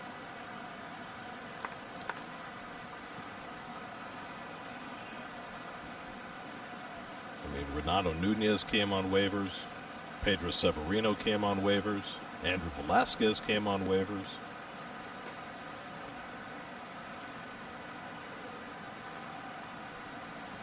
It's a rebuilding organization, and you get talent any way you can to try and build from the ground up. It's stopped by Severino and held the ball as he looked Rosario back, and he comes up limping a little bit, but he's okay.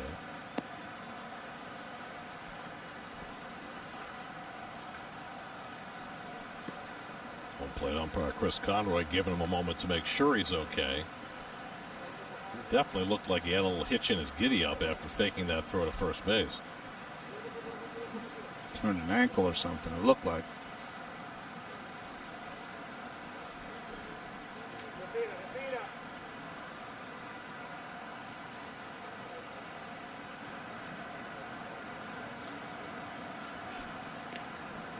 Rosario has attempted only one stolen base this year, and he was caught in that one attempt. It is one of the truly odd things that he has not sought to steal bases. Yeah, he's lost one of his tools, or not using one of them, at least.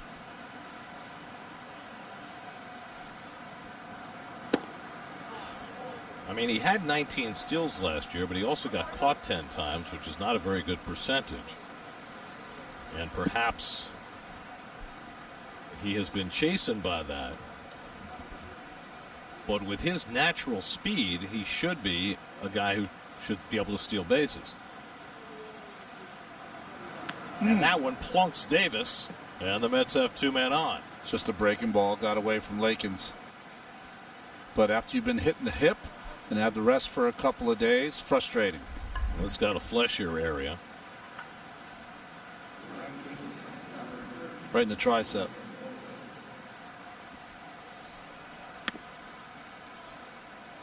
The 29th time that a Met batter has been hit this year.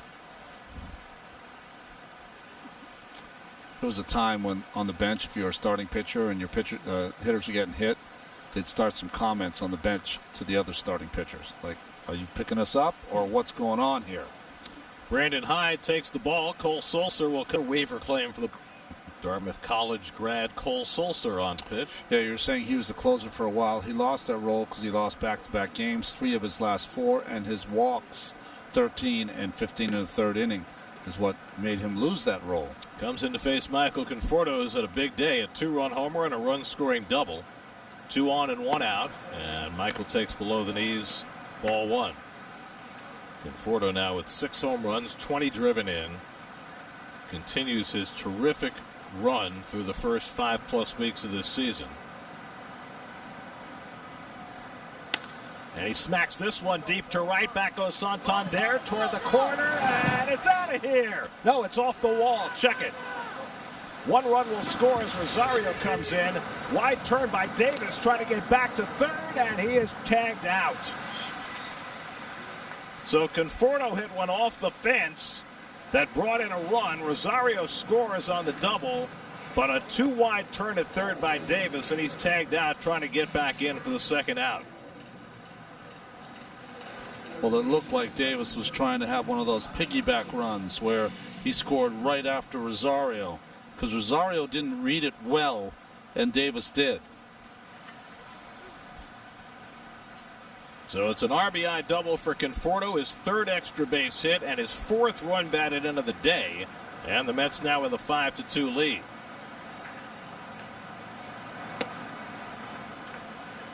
So Conforto having himself a huge afternoon.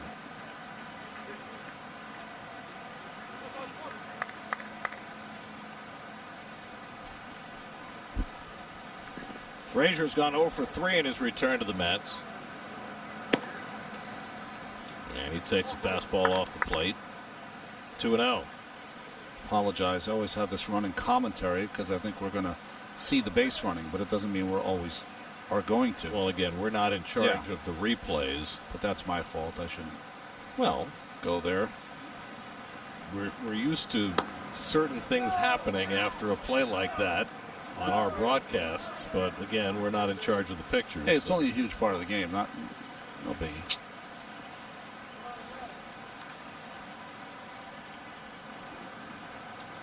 We might be able to find a replay to squeeze in at some point. Frazier pops up in the middle of the infield. Who's going to take it? It's going to be the shortstop Velasquez, and that retires the side. But Conforto's big day continues. Third extra base hit, fourth RBI, 5-2 New York.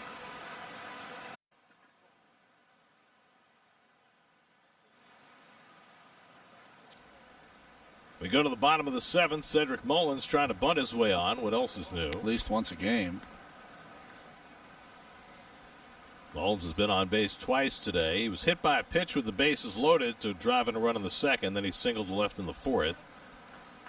And Todd Frazier again in on the grass against him. David Peterson working his fourth inning of relief. He's gone 3 scoreless so far, and the Mets have scored 3 runs since he's been in. Came into a tie game. Top of the batting order, Mullins, Santander, and Iglesias. Renato Nunez, the cleanup hitter, came out, so Dilson Herrera's due up fourth in the inning. And that's fouled away 1-2. Frazier will back up now with 2 strikes. Can't go too deep with Mullins because of the speed. I could see him bunting with 2 strikes. Yeah, why not? I mean, he was so good at it left-handed. We haven't seen him lay one down right-handed yet.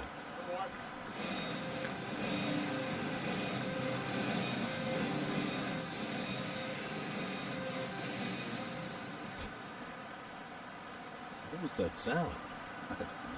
Not only do I not know the sound, I don't even know where it is. You're saying it could be... Is it here? Is it in Baltimore? Is it our truck just piping stuff through our headset? Fly ball out to left center. And Marisnik eases back to get it to retire Mullins one away. Well, Michael Conforto having himself a day. His third extra base hit of the day, hit off the Maryland lottery sign. Yeah, high off that sign. Santander got it in. Valleca with the good throw. And what happened to Davis? He was going to try to score right on top of Rosario and then was called back and couldn't get back in time.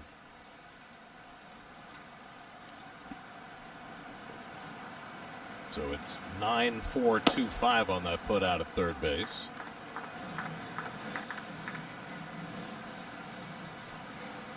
Santander's gone 0 for 3 today. 2 ground balls and a fly out. He's a switch hitter who's hitting just 192 as a right-hand batter. With Mullins and Santander, the 2 switch hitters at the top of the order, you'd rather have a lefty in the game against them. Both of them much more proficient as left-hand batters.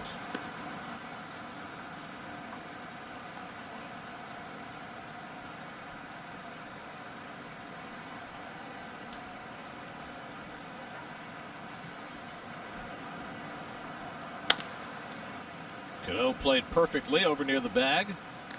Throws out Santander, and there are 2 out.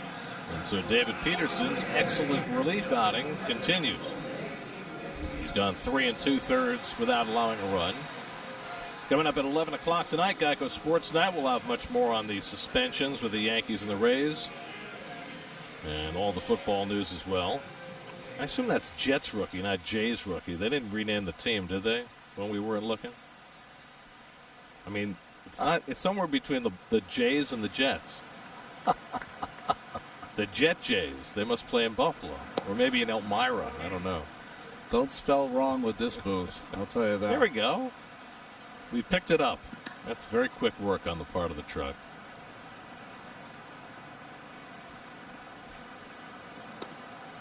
Iglesias takes the changeup for a strike, and it's 1-1.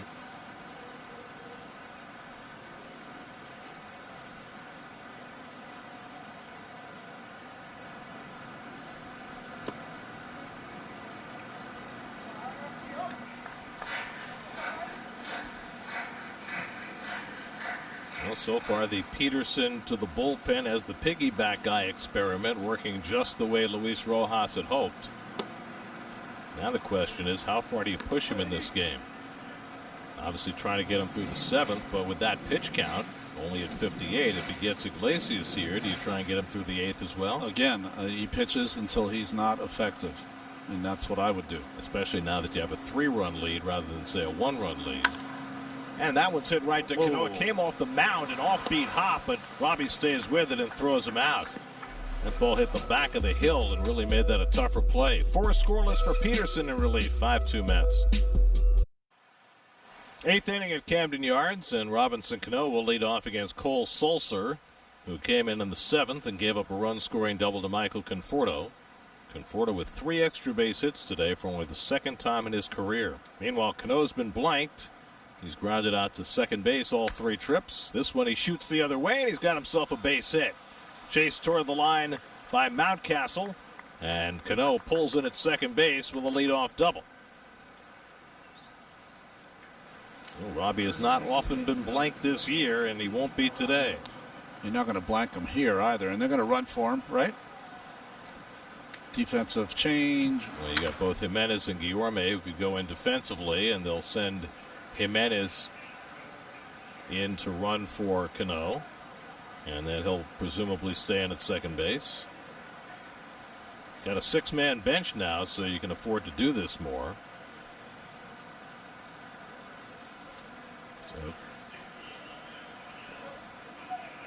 So Cano with his 7th double of the year, and the Mets looking to add to their lead.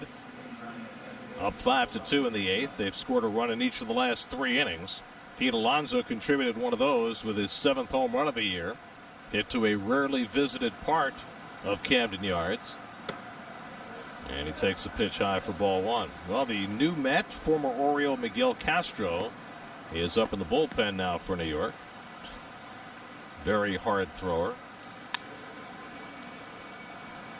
Very skinny guy. On the outside corner to Pete, and it's 1-1. Alonso's home run snapped an 0-for-13 stretch. Went right over the foul pole and into the second deck down the left field line, where only 4 players before had ever hit a ball at Oriole Park at Camden Yards. Severino able to keep that in front of him, and it's 2-1.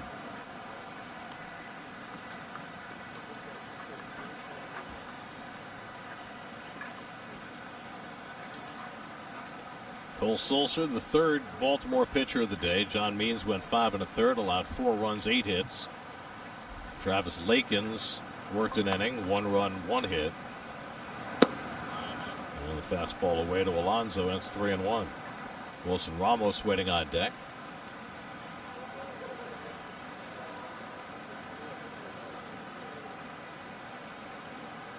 Dartmouth engineering grad, Ronnie. Double bachelor degrees, engineering sciences, public policy. Maybe he can solve global warming as soon as he's done with this silly baseball stuff.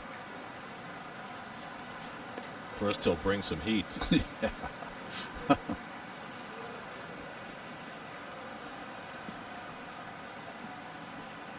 Heat it up just to cool it down.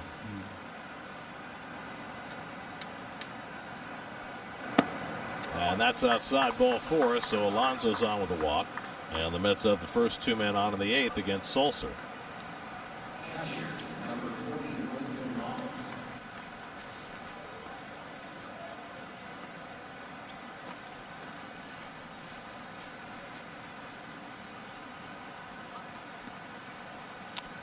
Got 2 pitchers on Major League rosters from Dartmouth. Kyle Hendricks, of course, the professor for the Cubs. Doesn't throw quite as hard as Sulser. More accomplished. Doesn't need to. Right, exactly. Wilson Ramos had a good day with the bat. He's gone 2 for 3. And he smacks that one down the right field line, and that is just foul. So Wilson, who had a base hit to right center in the 4th inning, that time trying out the right field line and just missing.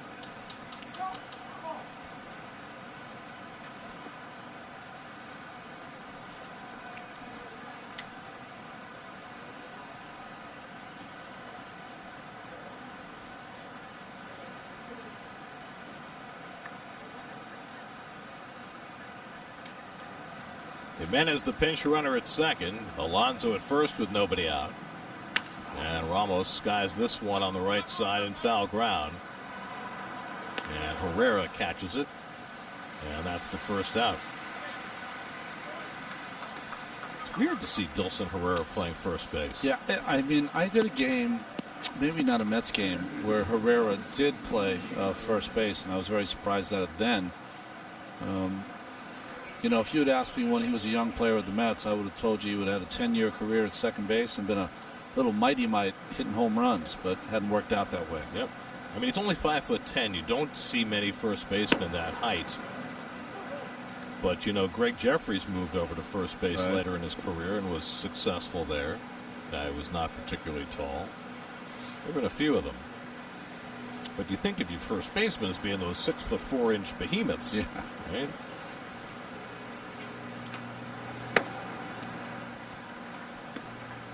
Now Keith is going to object to my use of the word behemoth. Well, and then show up once in a while.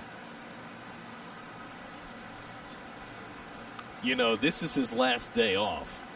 You realize that he is here every game that we broadcast from now till the end of the season, starting tomorrow. I know it. You know it. Does he know it? Marisnick lines one to center field, and that's down for a base hit. Jimenez to third. They're going to wave him home. The throw goes to third, and Jake Marisnick has driven in a run with his second hit of the day, and it's 6-2 New York. So the Mets score for the fourth straight inning.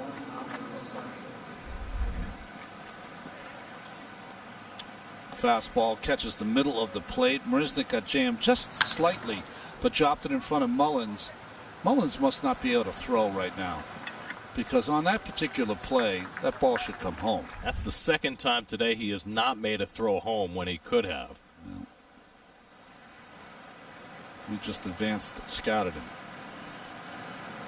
So now Rosario, and he slashes one foul.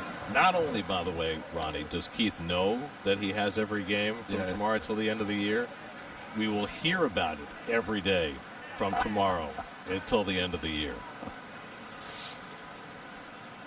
You know, I have all the rest of the games. I know you do. No, he'll say. Oh, he will. Oh, yeah. Of course I do. I was going to say. But, you know, Keith, he knows his schedule better than anybody. He does.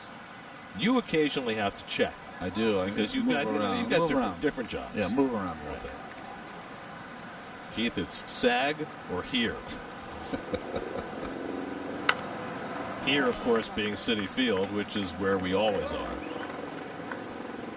Well, at least tomorrow we'll have some ball players in front of us. That always helps. For a week? Yeah. Yeah, we got a week of games. That's Evan Phillips up in the bullpen. Yeah, you got the Yankees coming in tomorrow, then the Phillies for 4, and then the Orioles are here for 2. So 7 straight home games for the Mets. 4:10 tomorrow, right, Gary? 4 o'clock tomorrow, that's right. That's the makeup game with the Yankees.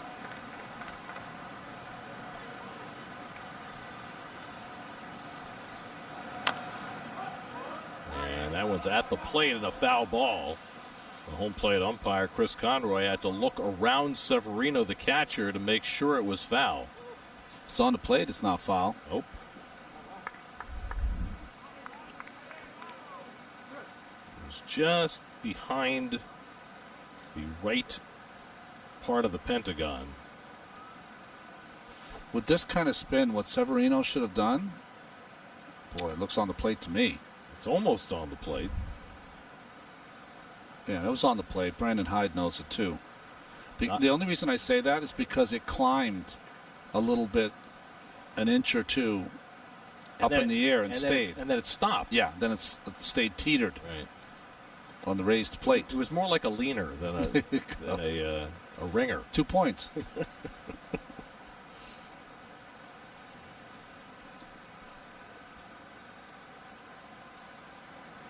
0-2 to Rosario with 2 on.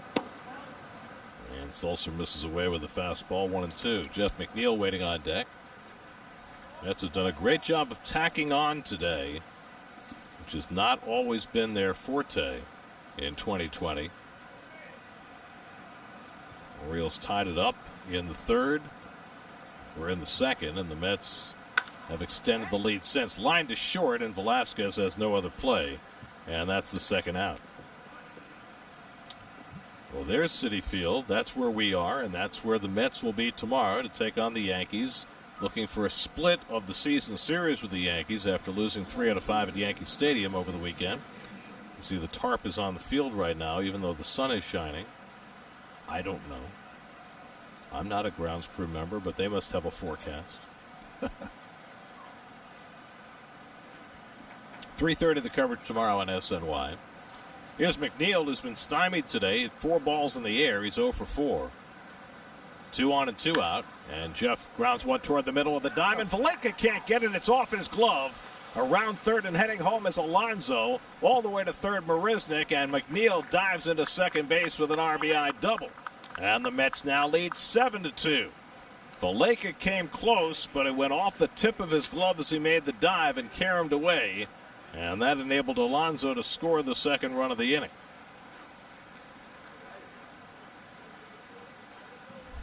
I mean, you're not going to see many doubles like this. Jammed, barely gets it out of the infield, and caroms off Valleca.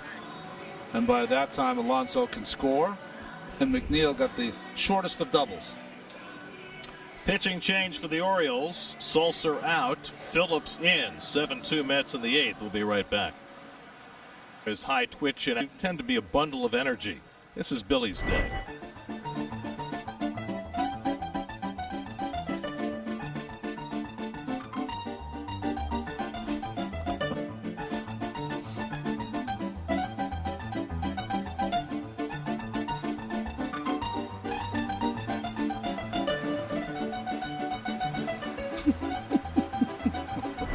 The most impressive part about all that is it's 87 degrees in Baltimore today, and he's been wearing that hoodie all day. He doesn't feel it.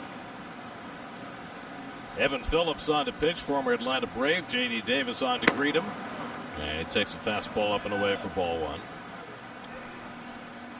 J.D.'s been on base 3 times today, 2 singles and a hit by pitch.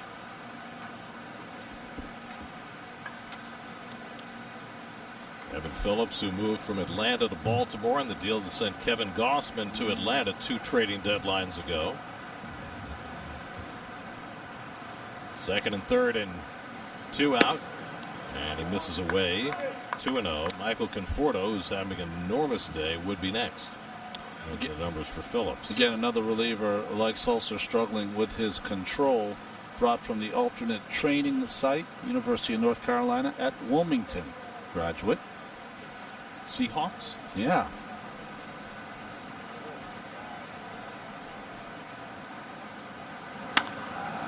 Davis carves one down the right field line. Santander watches that ball go out of play.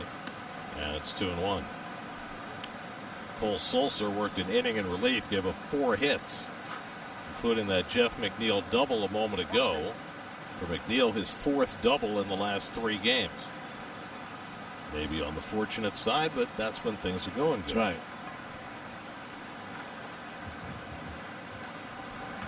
Mets have now had 13 hits on the afternoon. Marisnick at third, McNeil at second with 2 down. And that gets away, and here comes Marisnick with the 3rd run of the inning, and it's 8-2 New York.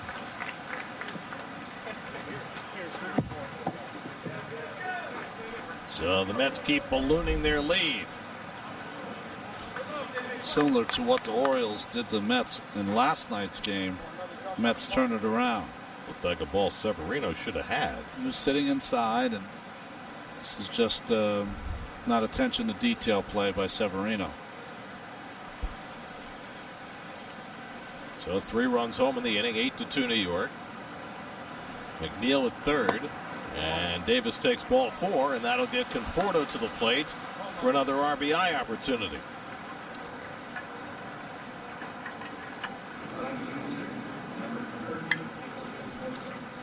Conforto having himself quite a day at Camden Yards. A 2-run homer and 2 run-scoring doubles. The Orioles used their 2 left-handers to secure the win in yesterday's ball game out of the bullpen. The way that run from Marisnick scores on a pass ball. 1st and 3rd and 2 out. Conforto with an extra base hit could tie a Mets club record. Nobody's ever had more than 4 extra base hits in a game for the Mets. The last to do it was Yoenis Cespedes 3 years ago.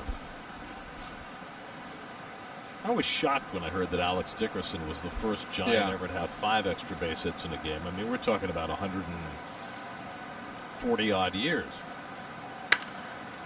Fouled away by Conforto, and it's 1-1. And with all the great players and offensive players that have played for that team. Michael's home run in the first went to left field. His double in the 5th went to left center. And his double in the 7th went down the right field line. So he's used the whole ballpark today. And Phillips sells a changeup up and away, and it's 2-1. Conforto, the 8th man to bat in the inning. Todd Frazier would be next.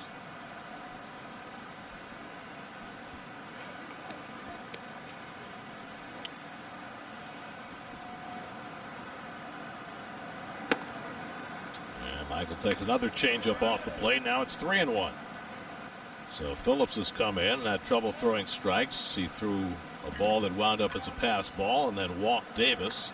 And now he's 3-1 on Conforto.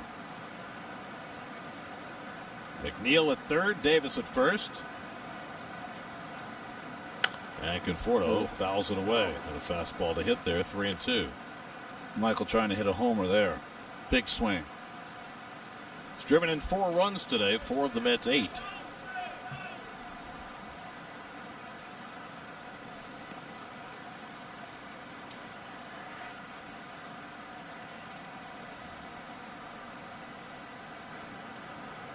Davis gets set to run from first.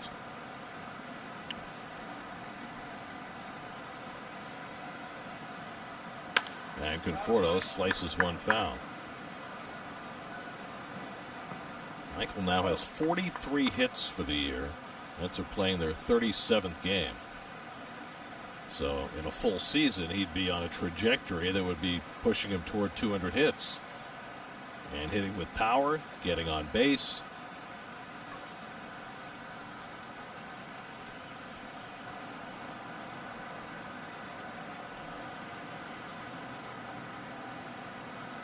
Again, the 3-2.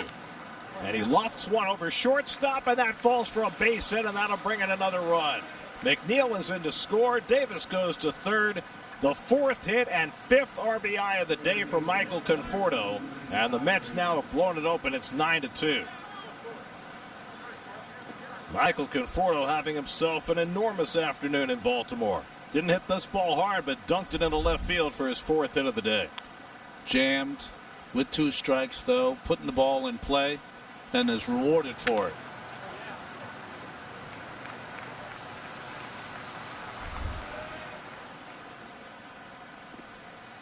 So Michael 4 for 5 with a home run, 2 doubles, and 5 runs batted in. Mets have scored 4 times here in the 8th. And now Frazier, who has gone hitless in his return to the Mets, 0 for 4. But everybody around him has thrived. Do we call that clubhouse influence? Why not? Whatever it takes. Whatever works. The pitching coach, Doug Brocail, out there to talk to his young right-hander. Doug Brocail pitched for a long time in the major leagues. He did. You know, when you look at this team, Baltimore, obviously they got some guys, got some real talent on the offensive end. They're going to have to shore up their defense, and their pitchers are going to, all, despite having really good arms, going to have to throw more strikes. For Conforto, his 4th career 4-hit game. The 5 RBIs just 1 shy of a career high. Frazier, the 9th man up in the inning. Andres Jimenez would be next. Jimenez pinch ran earlier in the inning and scored a run. And Frazier swings through a fastball, and it's 1-1. So the book is now closed on Cole Sulser. He's charged with all 4 runs in this inning.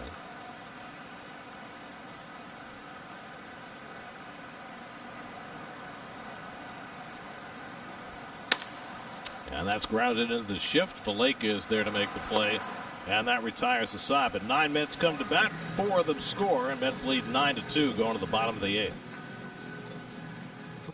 Oriole orange matched with Mets orange. And this is Miguel Castro's Mets debut. And he will do it facing the team that traded him away. Well, you got to like the shoes, though. It says "Hi, Mom" on the left shoe, so you can't criticize it. Right-hander from the Dominican Republic. Originally signed with the Blue Jays 8 seasons ago. Also pitched in Colorado and was in his 4th year in Baltimore before the Mets got him in a deal for lefty Kevin Smith. So he's very familiar with the folks he's facing. Maybe not so much with the first guy he faces, Dilson Herrera, who is making his Orioles debut today. The former Met against the former Oriole. Herrera takes a strike. This is Dilson's season debut. Andres Jimenez, who pinch ran, stays in the game at second base, has the sunglasses at the ready on the back of his hat. And there's a slider from Castro to get ahead on Herrera, 0-2. Miguel Castro throws hard. There's just no two ways about that. Last year, struck out 71 batters in 73 innings. This year, though, he's striking out more and walking fewer, which is something that very much attracted the Mets when they went looking for bullpen help. That means Baltimore lost 2 pretty good arms in that bullpen, Castro and Michael Givens. Givens going to Colorado. There's a 97-mile-an-hour fastball fouled off. So David Peterson with a wonderful relief outing today. His first relief appearance as a professional, and it could not have gone better. 4 innings, no runs, 2 hits, 2 walks, 1 strikeout. It's the second 4 scoreless inning relief outing for a Met this year. Corey Oswalt had one earlier this season. And Herrera just gets a piece of that. When Dilson first came up, it looked like he might be the answer to the Mets' second base needs, but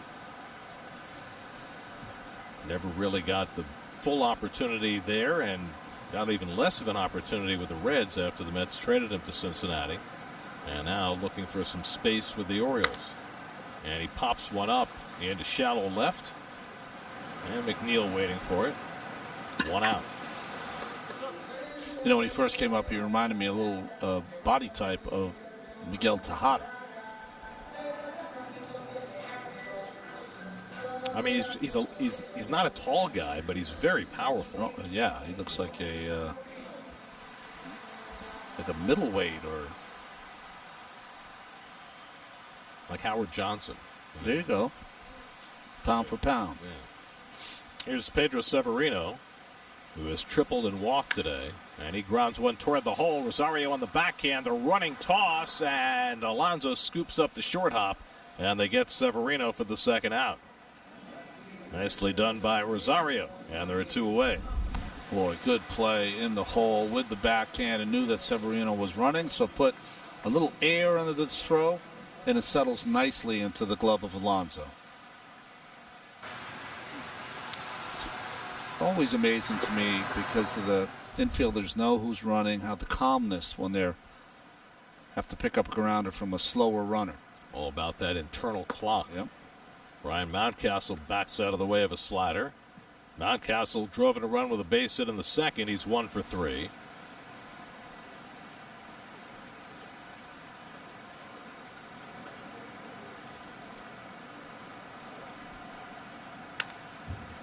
Well, the piggyback worked out just perfectly for the Mets today.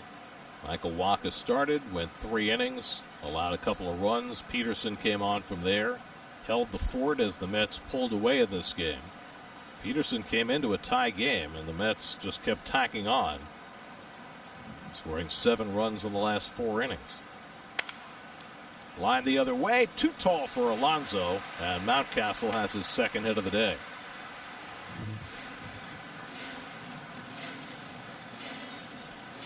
So a 2-out hit for Ryan Mountcastle. Well, broken bat off the end. They'll give up that bat for the base hit. I like the 3-quarter delivery you get from Castro. That'll give that bullpen a little different look.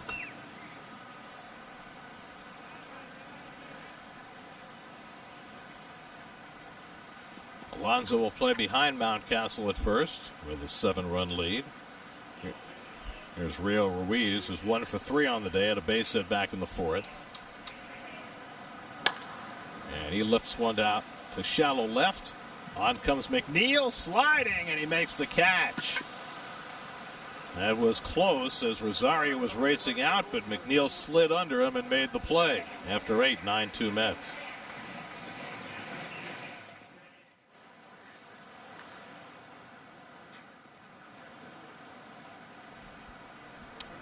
Ninth inning, and Andres Jimenez will be up for the first time, leading off against Evan Phillips.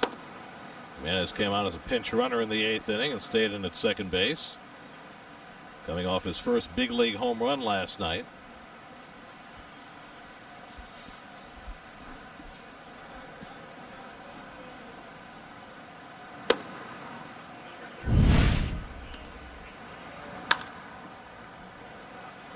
Opposite field blow. First home run in the major leagues. And authenticated to boot.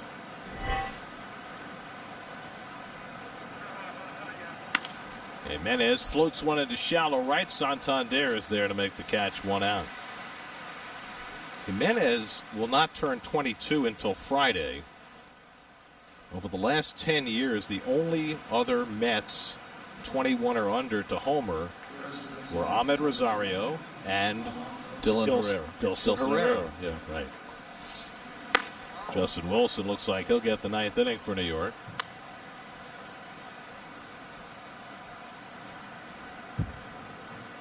Here's Pete Alonso, who homered in the 6th inning and then walked in the 8th. And he pops this one up into shallow right along the line for Santander. And he puts it away, 2 out.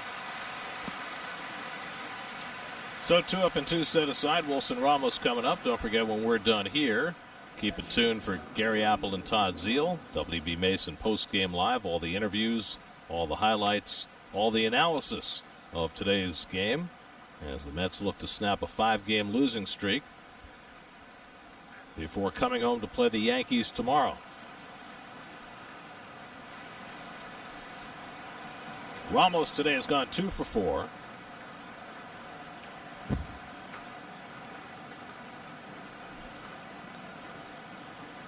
And takes a slider for a strike from Phillips.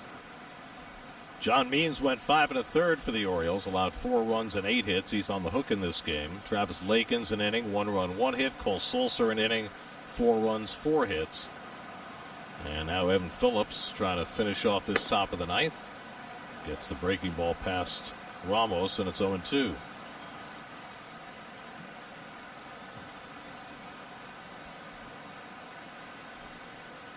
Pitcher of record on the long side in this game is David Peterson. He's in line for his 4th win of the year, which would not only lead the team, it would be 2 more wins than Jacob deGrom has. But what new? The pitch the right day, Gary. Or so I was told. We don't know when deGrom pitches next. Could be Saturday, could be Sunday. Either way, it'll be against the Phillies in the upcoming series over Labor Day weekend.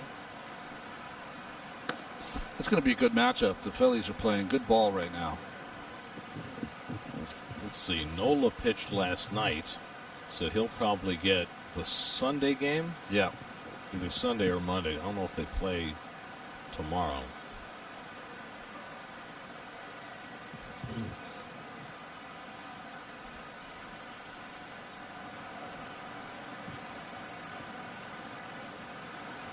One-two coming, and that's inside. It goes off the middle of Severino.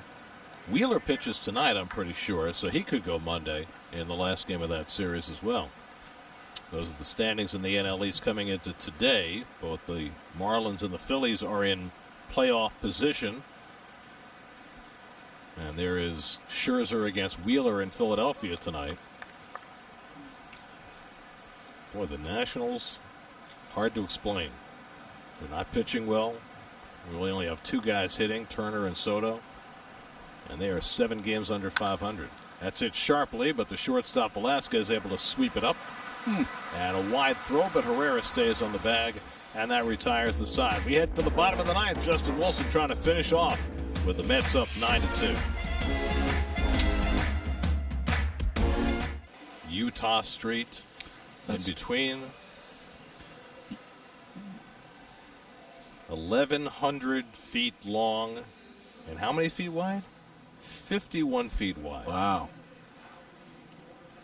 Not the Flatiron Building, but you get what we're talking about. Utah Street, EUTAW. Right. 432 feet down the line if you want to hit the warehouse. I know Griffey Jr. hit the warehouse. Yes, he has.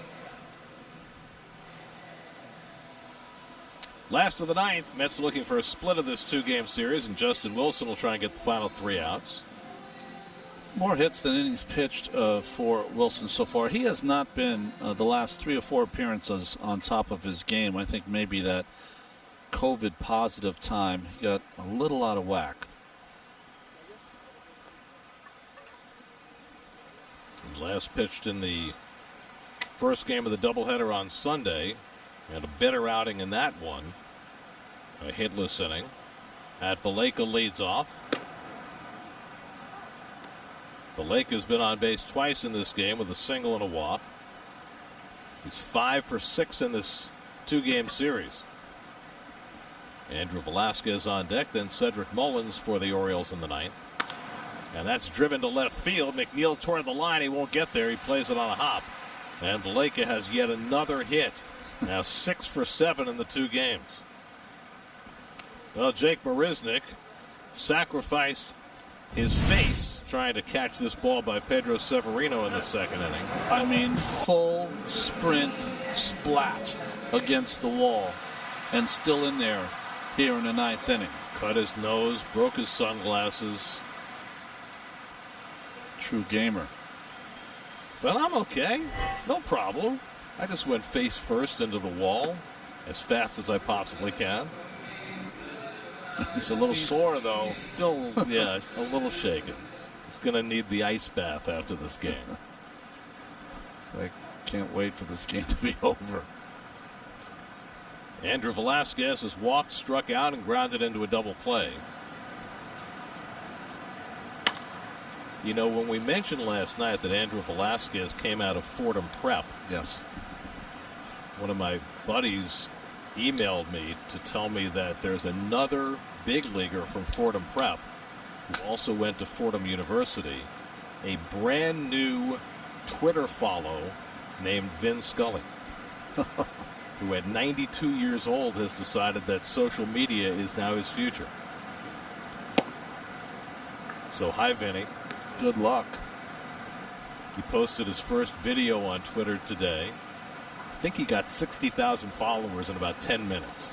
And I'm sure it'll be up to 1 million before long. I was just thinking, who would troll Vin Scully? But there'll be someone out there who will. Welcome to the cesspool. Some rude idiot. Well, you know, Howie took the deep dive during the quarantine. Howie's funny on the. But he's starting to, you know, recognize some of the pitfalls of being on Twitter. Well, it's during the Mets season now. It's a little different.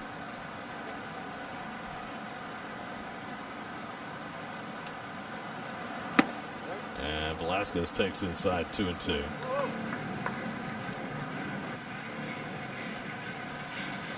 I think fans forget sometimes that we don't really have a say in who plays or who pitches. See, Vinny doesn't have to worry about that now that he's retired.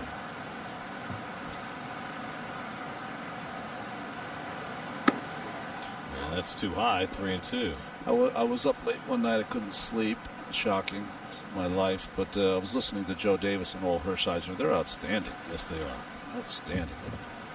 It's hard to replace a legend. Yeah, right?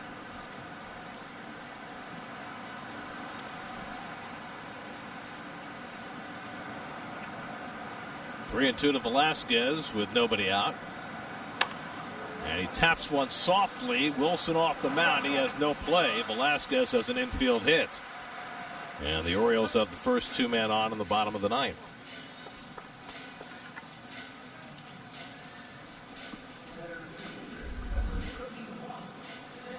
Well, the swinging bunt, no defense against that. Ball travels 45 feet. Wilson gets to it, but no chance going away.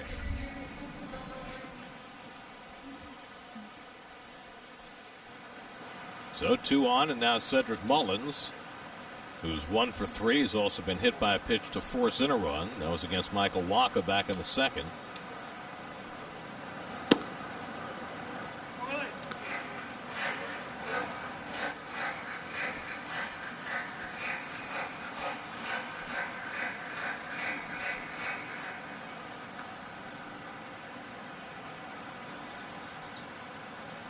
Tomorrow a 4:10 start at Citi Field. Robert Gazelman will start for the Mets. Jay Happ for the Yankees.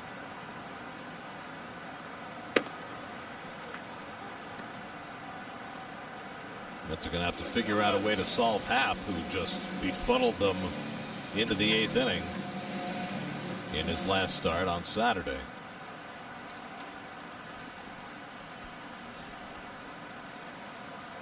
If he keeps pitching like that, he's going to hit his incentives. There's a good-looking fastball from Wilson. It's 1-2.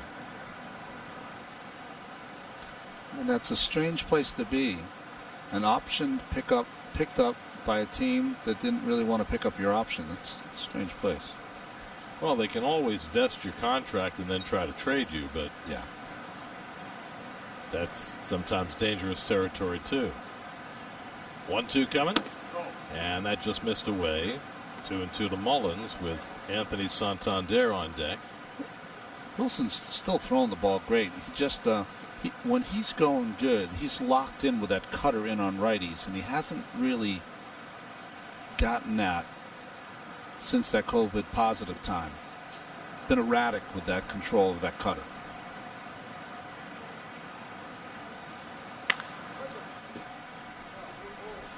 Well, the Mets were off for 5 days, and it seems like they've been constantly playing since. Yeah. Right? Since a week ago Tuesday, when they played their first of 3 doubleheaders in 6 days.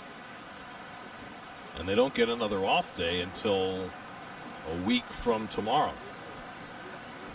But, you know, the teams that are going to thrive in this truncated season, Gary, are the ones that just put their head down and keep going, you know? And you just got a piece of that to stay alive. Well, there's not that far to go. I mean, after today, it's only 23 more games, which is just mind-boggling. Yes, indeed. Summer sprint. I mean, you possibly could only see 4 to 5 more of DeGrom starts. That's sobering. 7th pitch of the at-bat. And Mullins finally down on strikes. Wilson gets him with the fastball away for the first out. Just a fastball away and up. Mullins swings through it.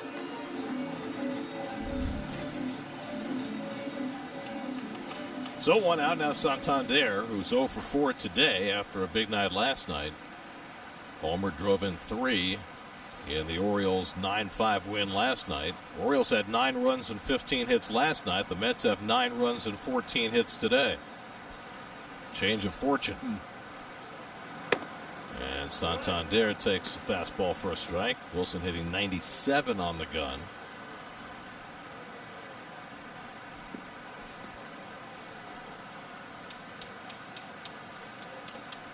Nats and Phillies are underway at Citizens Bank Park. Zach Wheeler got the Nats out in the top of the first. And that cutter dribbled foul when it's 0-2.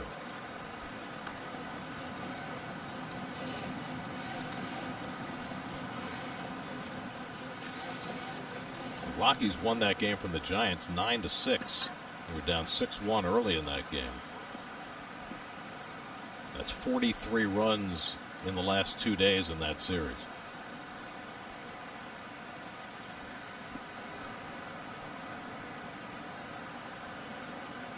Oh-2 from Wilson, and he gets Santander on the fastball away, and that's the second out.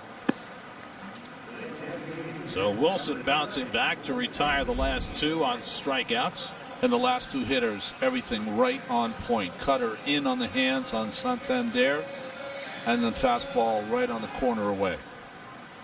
And thus the Orioles are down to their final out of the day, with Jose Iglesias coming up. Iglesias had a base hit back in the third, 1 for 4. His average has just dropped below 400. And Wilson gets the cutter in for a strike, 0-1. David Peterson in line for the win. 4 scoreless innings today in his first career relief outing.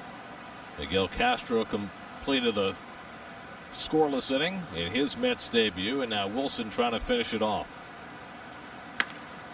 Back past the mound, knocked down by Wilson. He has time, and the low throw skips by Alonso. That's going to bring in a run as Valleca scores. Velasquez goes to third, and now the ball gets away again, and Velasquez is going to come in and score. 2-run score on the play as the Mets throw it around, and it's now 9-4. Well, Wilson had enough time to throw out Iglesias after he recovered, but he bounced the throw past Alonso, and then the throw to second base got away, allowing a second run to score. Well, off Wilson, chases it down, had time, makes the awkward throw, pie Pete, and as soon as Pete retrieves this ball, he should have stuck it in his pocket, but he throws off balance, and then off the glove of Jimenez, out to left field. Cue the circus music. Mets still have a 5-run lead. Dilson Herrera coming up with the Orioles still down to their final out. Is that a hit by? I hope not. Should be E1, E3, I would think. He's got a little streak going. Multiple hit games.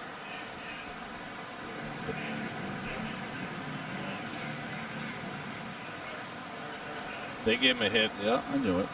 His 7th straight multiple hit game. That's not a hit. Come on. I'm just telling you how things work. I know, but it's still not a hit.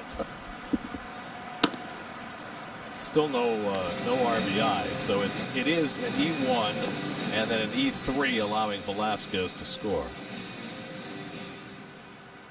So 2 errors on the play, but they also give Iglesias the hit.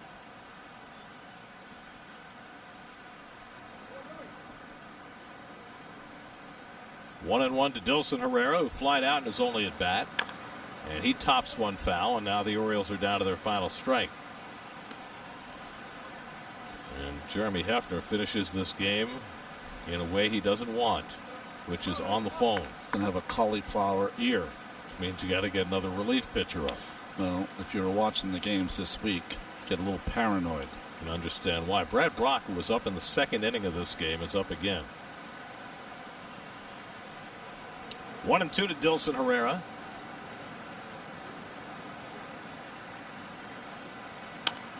And he carves one foul to stay alive. Wilson doing a lot of work in this 9th inning. Came in with a 7-run lead.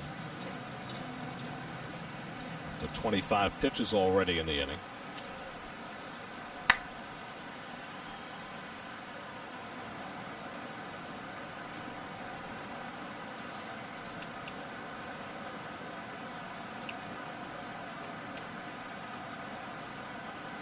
One-two coming. He struck him out, and the ball game is over. Wilson strikes out 3 in the 9th. A couple of unearned runs for the Orioles, but a huge day for Michael Conforto with 3 extra base hits and 5 runs batted in. Jake Marisnick sacrifices body and face, and David Peterson gets the win with 4 scoreless innings of relief as the Mets snap their 5-game losing streak and beat the Orioles 9-4. Really, the name of the game was David Peterson in the 4 innings that he gave the Mets today. Conforto on the offensive side, a big day, and Alonso with a huge, long home run. Northwell Health game summary. Mets got back to within 5 games of 500 as they split the 2 games in Baltimore. Huge day for Conforto, his 4th career 4-hit game, and Peterson, his first major league relief outing, gets his 4th win of the year.